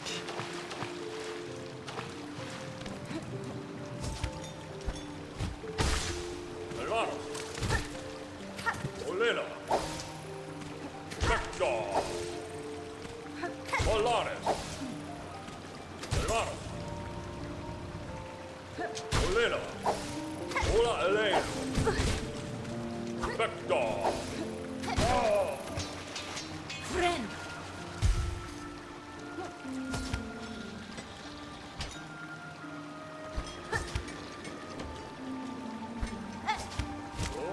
Oh, they're freaking. I fell.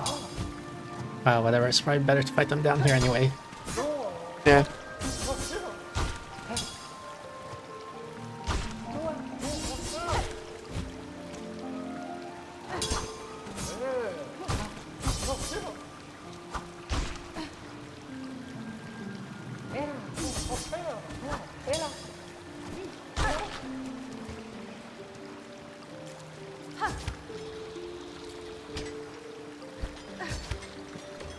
There's another one there, right? Yeah.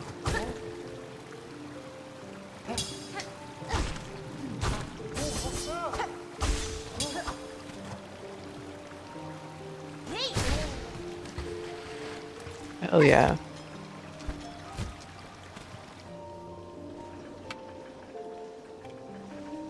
You know, up or down.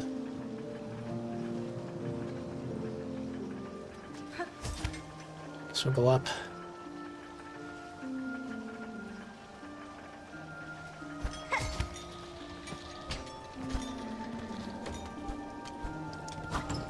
Just money, of course. Okay,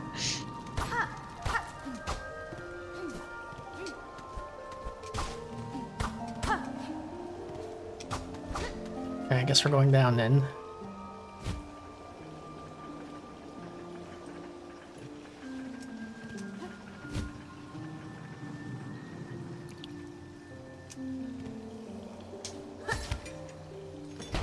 Oops. Oh. Oh my gosh. Oh. That was stressful.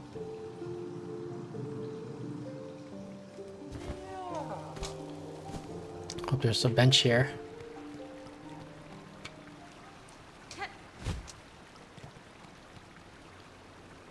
Show plates and cogs that could be fashioned into a flying automaton. Struck tool.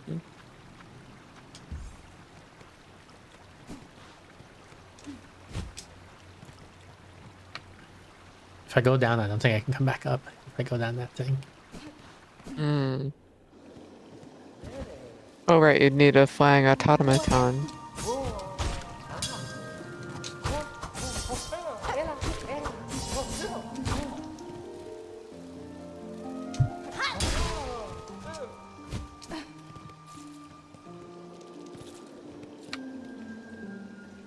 Oh, if I go down there, I don't think I can come back up either. Oops. Frickin' heck. Whoa. Oh, wow.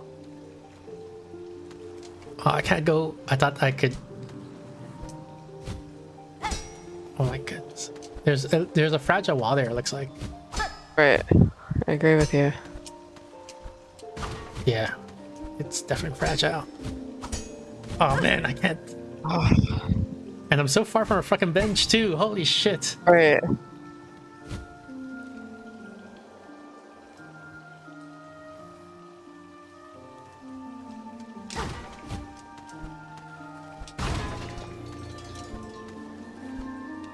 Oh my gosh.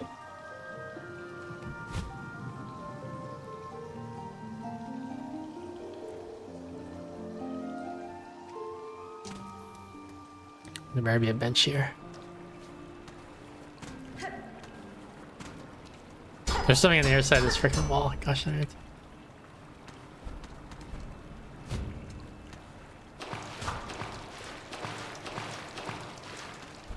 Can't even get there either from this side. There's a moth here that's gonna kill me.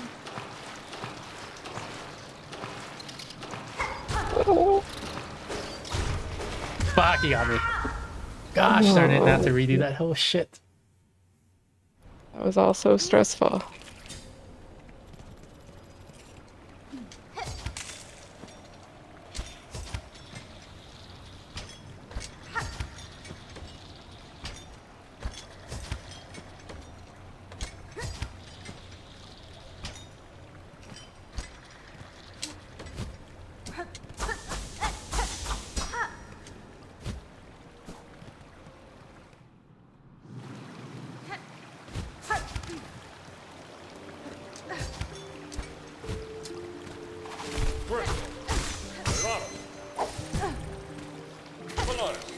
No, the fucking spider's here. Same.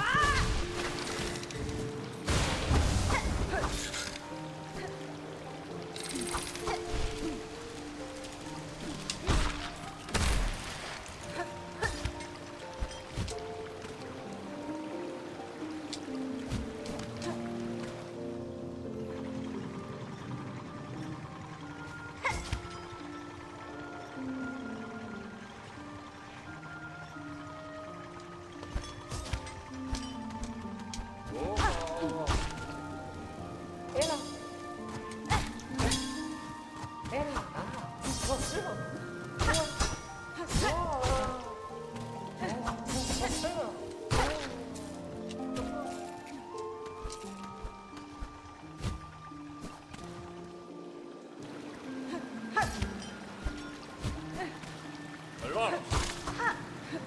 Hermanos. Olena. Polaris. Hola, Elena. Polaris. Vector. Olena. Polaris. Kitera. Oh, yeah.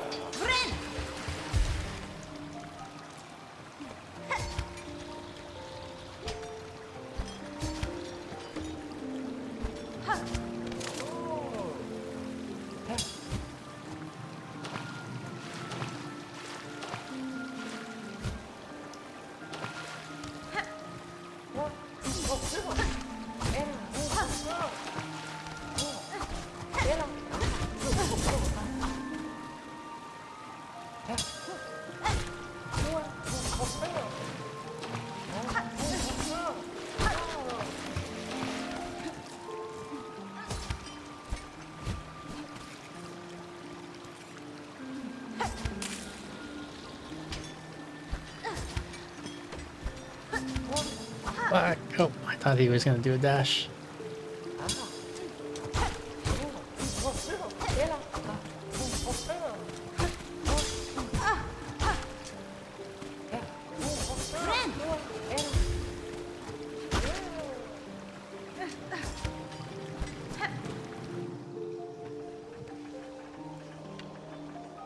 We go down, right? Because up was the dead end, I think. Yep.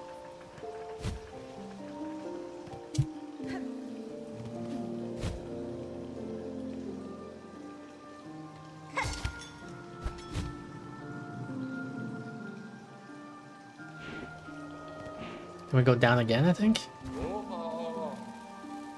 Can't remember what's here. Oh yeah, okay. So I let's think we go did down that, again. yeah.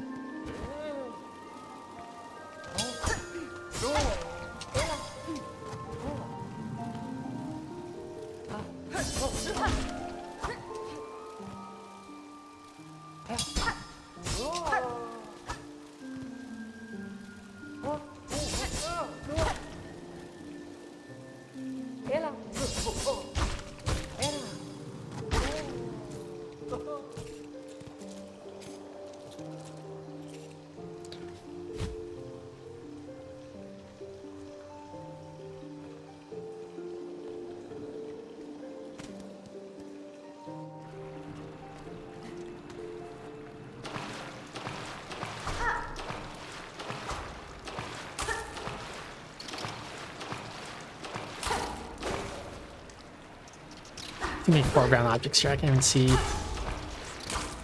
where I'm fighting. It's very hard to see.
It's a dead end. Wait, have I been here before? I don't think so, but I think maybe. this is the dead end that I got to before. No. Yeah, this is where I went down and I couldn't. And I said, oh, nothing down here, so let's go back up. Oh. Yeah, really sure. Okay.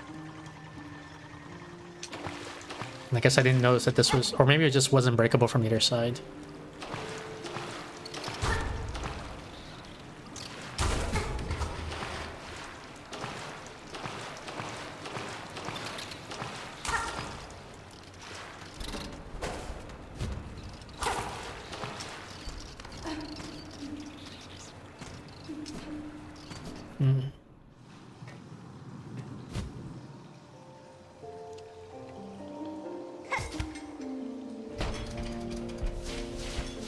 I think I should have, you know where the automaton was? I think I should have taken that path now. I think that's what Lisa had treasured that we saw earlier.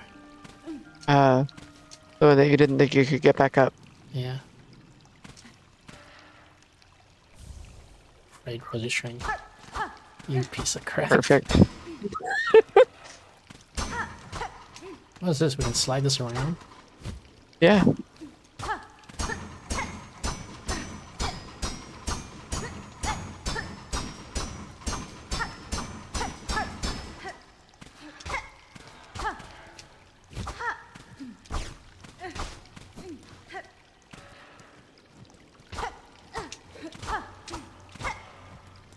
I'm stuck.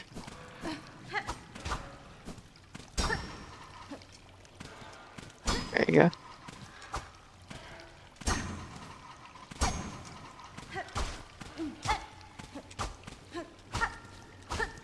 So there's nothing here. Let's see if we can use this to get like a new Yeah. place. But it doesn't seem like it. It seemed like a cool idea, but then it didn't go anywhere.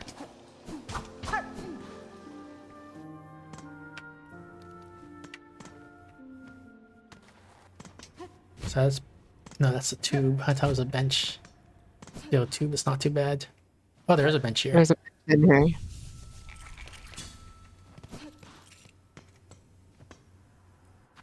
Sure.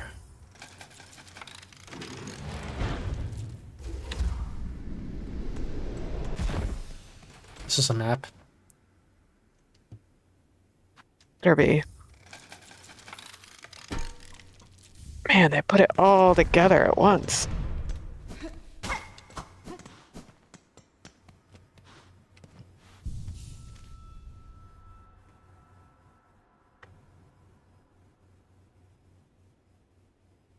Hmm. So this is gonna be a boss fight, maybe, I guess, because we're about to get the song.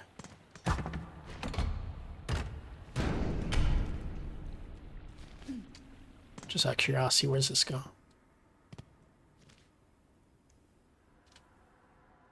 Oral Okay. chambers.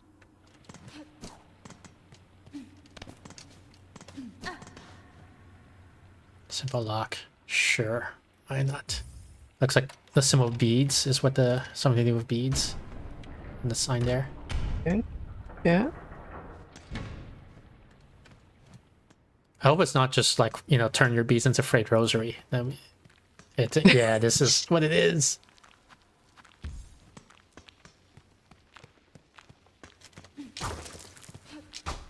What a piece of shit. What's There's even a the fragile point? thing here.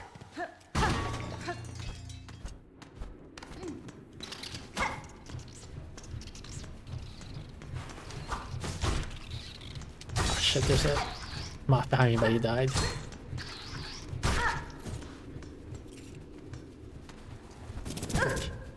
Ah.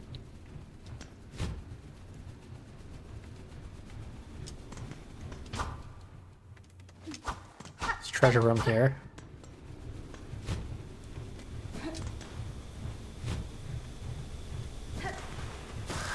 What the frick? Yikes.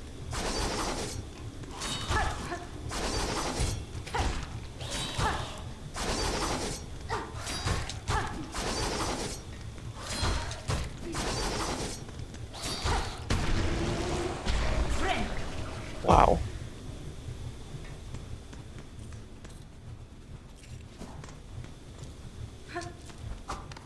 Nice room, the treasure room. Just money. Oh, there's another treasure up top. Money.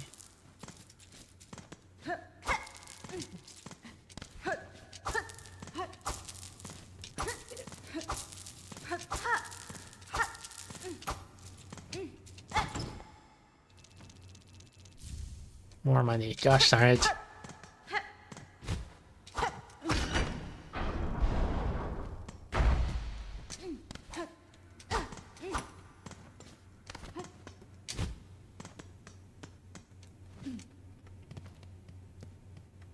Oh, this is where... Wait, no, is this the same place? I can't tell anymore. It must be. I don't. It was. Okay, so this is the entrance. But I'm not sure I explored everything.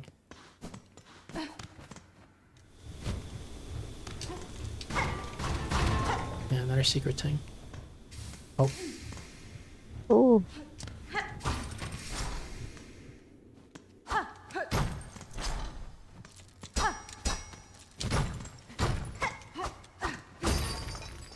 well, I broke something. Rosary cannon? Repurpose mechanism from the base of a rosary stringing machine. Rosary must be inserted to reload the cannon. So it's like a weapon that I can shoot that costs rosary, Like I a guess. gun? Yeah. Oh my instead of- gosh, that's amazing.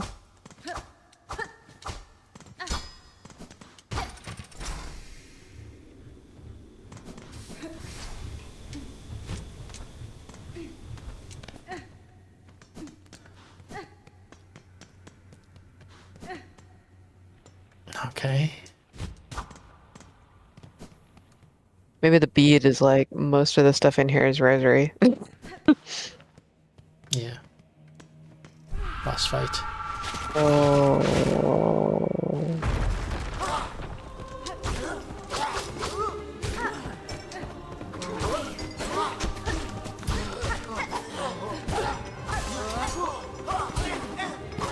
Gosh.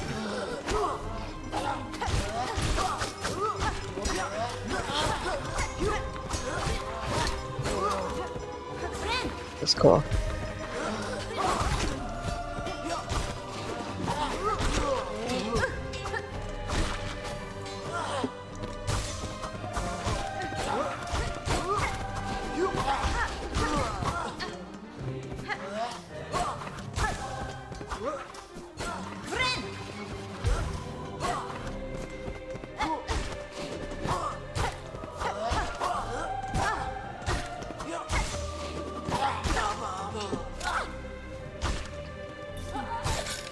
Not the fucking spider.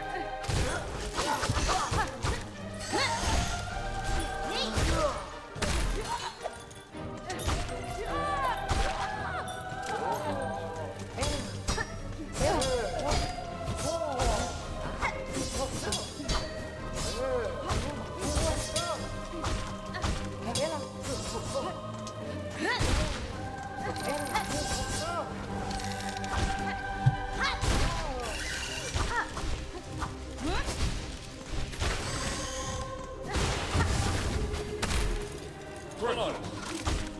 Polaris. Elena. Polaris. Vector. Polaris. Ola Elena. Polaris. Ola Elena. Elena.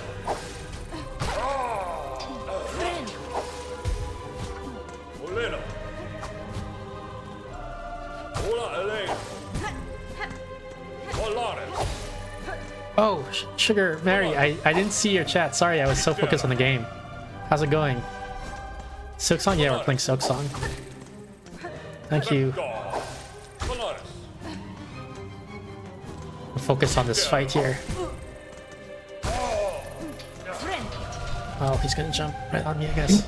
What is this guy? What the fuck? We don't know his moveset yet. He's probably really friendly though. Gosh darn it.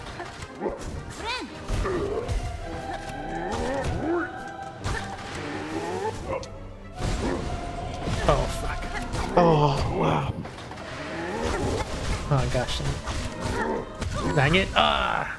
Oh, I was so excited that maybe I was got in this fight first try. yeah. It was really good. You were fighting so good. Give me this thing, I think.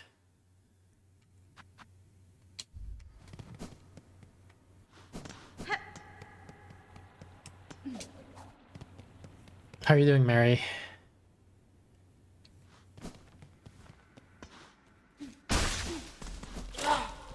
Gosh darn it, he spawned on top of me.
Oh my gosh, ran right into it. Polaris. Polaris. Polaris.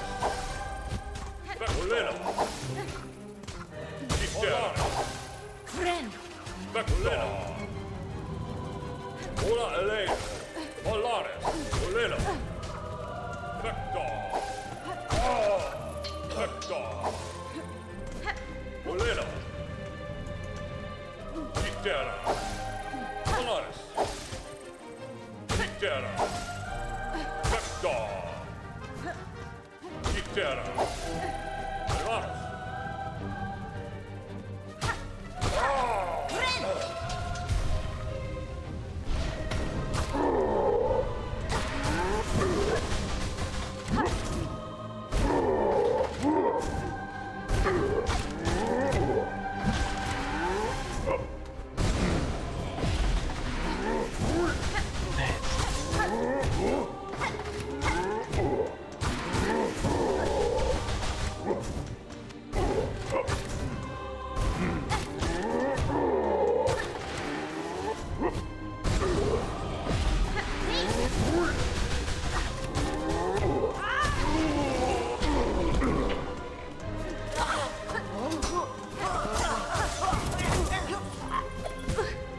What do you think? Oh my goodness. I'm gonna die.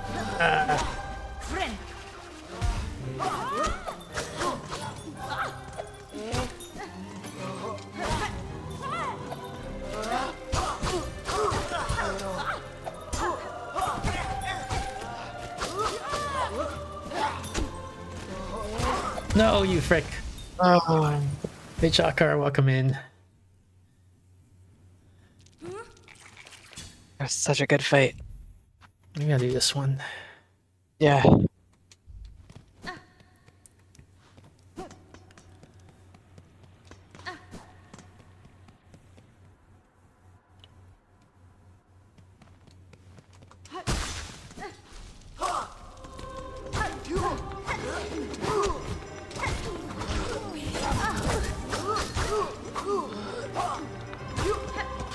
Oh, fuck.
Oh my gosh.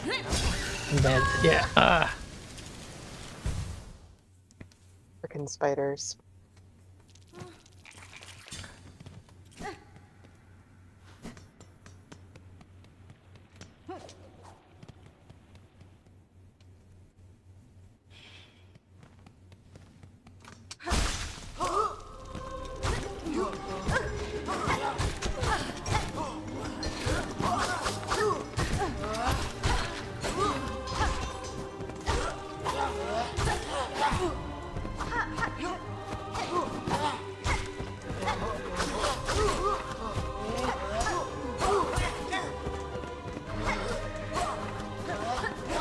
Gosh darn it.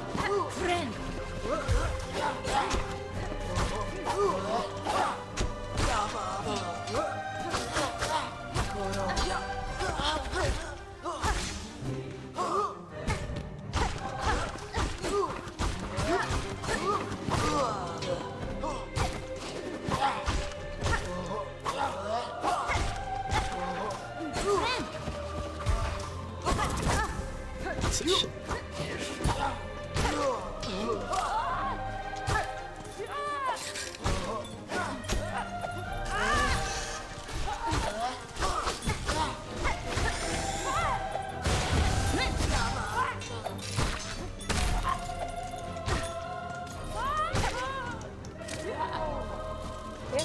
God.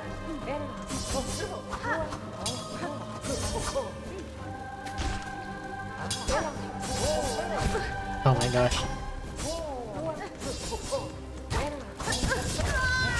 No, you piece of crap.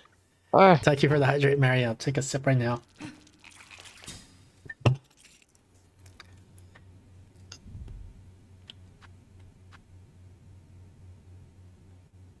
Yeah, I guess I'll stick with this one. Actually, maybe I can change one of my other charms. So we're not taking fire damage here. So what can I take instead?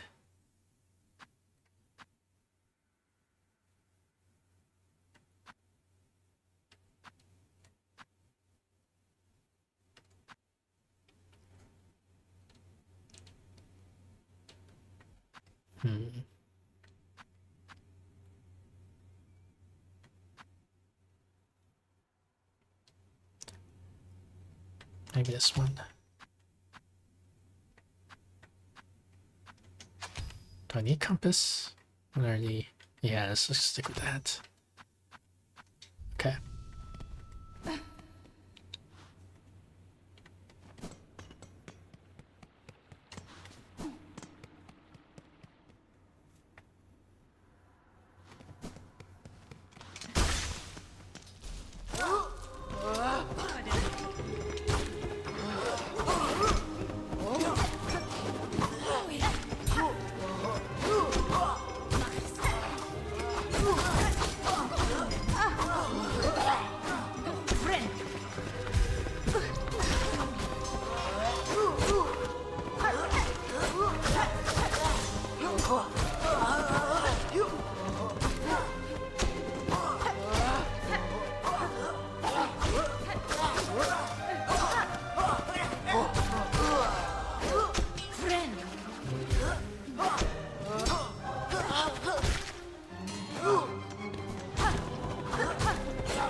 Oh my gosh, this freaking the summoning guy got me 3 times.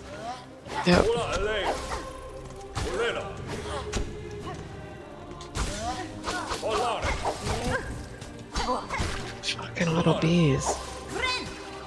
Vector. Polaris. Polaris. Two of them? Two of the big guys? Gosh, I No. Jesus.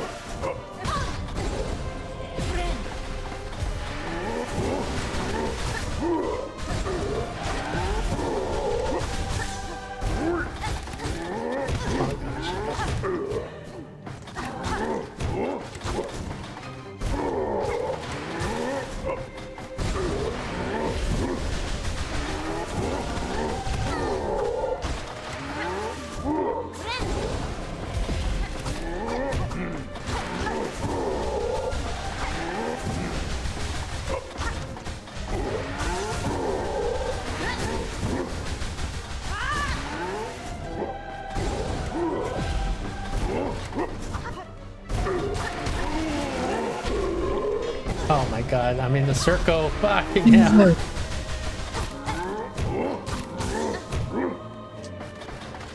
No, you fuck! Oh. You jumped at the last second. Oh my god. Oh my god. Oh my god. Oh my god. My heart can't take this. How long is this fucking fight? Holy shit. This has got like it literally that must have been the end, right? Maybe. Then there's a phase 4.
Oops.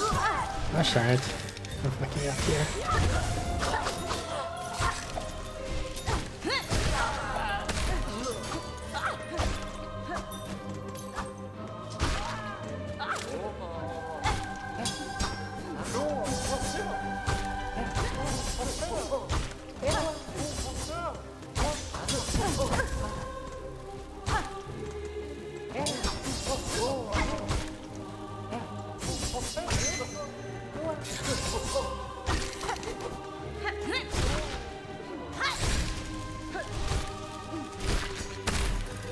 Polaris. Polaris. Hola, Elena. Kitera. Vector. Hola, Elena. Polaris. Polaris. Oh fuck. You Polaris.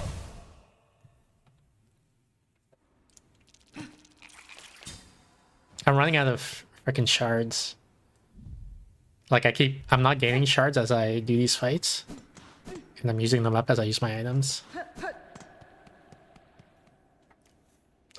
My max was 500 now, I'm down to 300-ish.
Holy shit.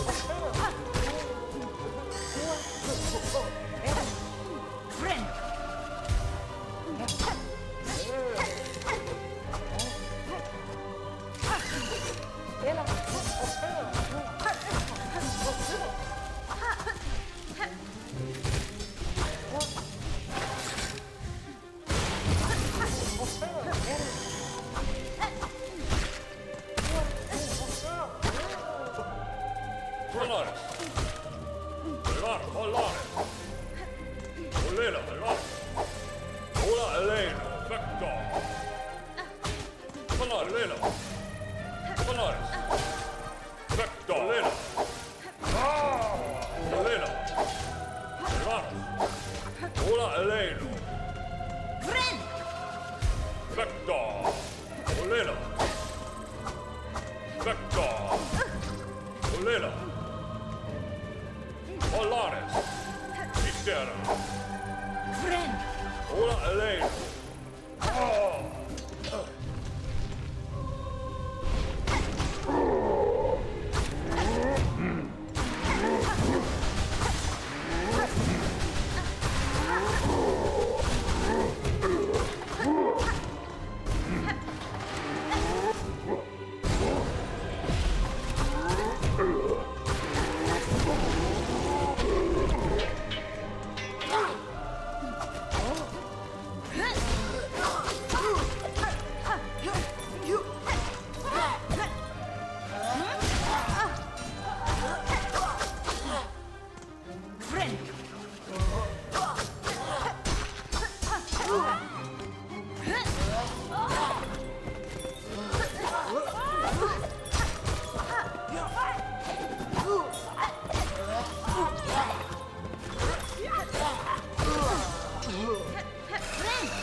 Polaris.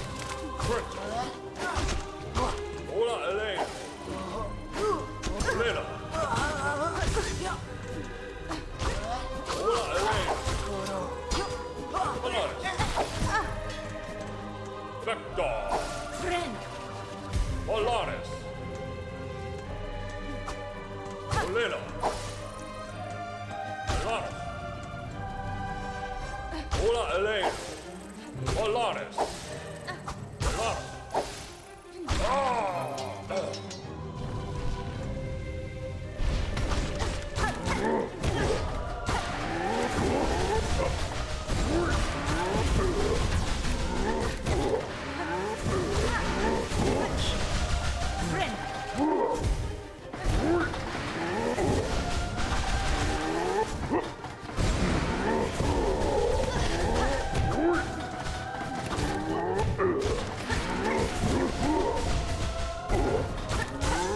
Gosh darn it.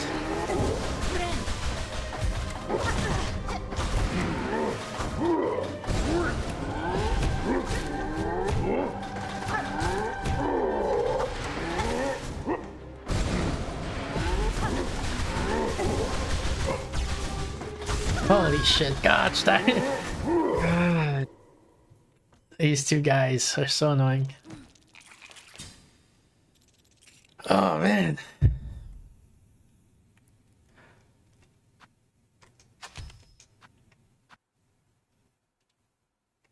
Maybe I want this one.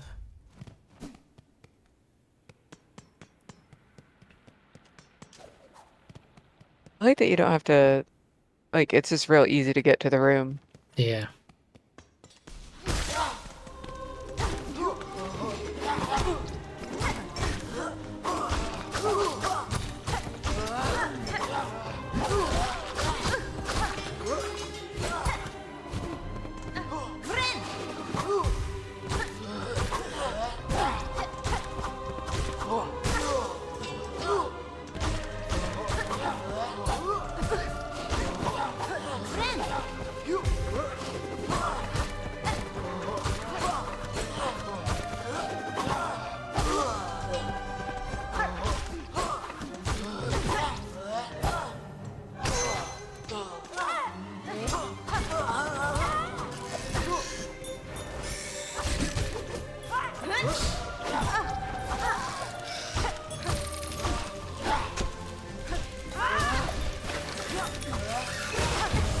What the heck?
Oh shit.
Gosh darn it. Oh, I'm fucked. Oh, I jumped you. Yeah. No, I think maybe this is it. Maybe we'll stop here. Oh, man. This is good stuff. Man.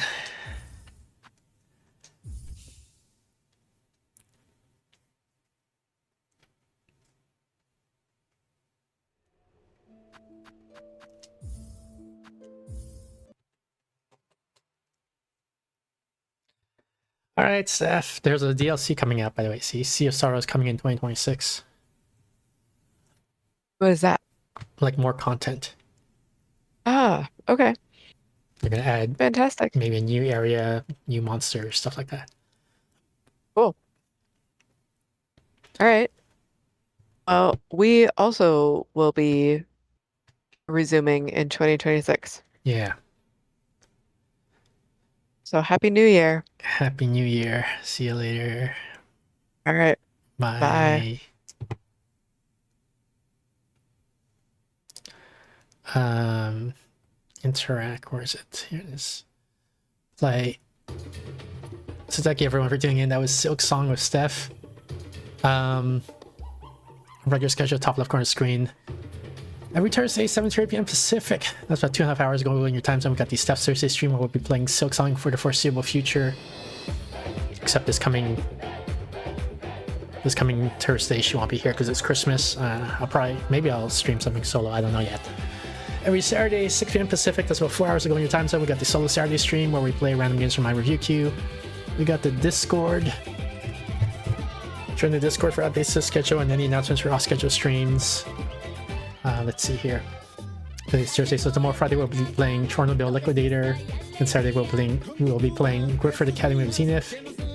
I think that's it. So thanks again, everyone, for tuning in. I'll let you guys enjoy the rest of Capre while I look for some to raid.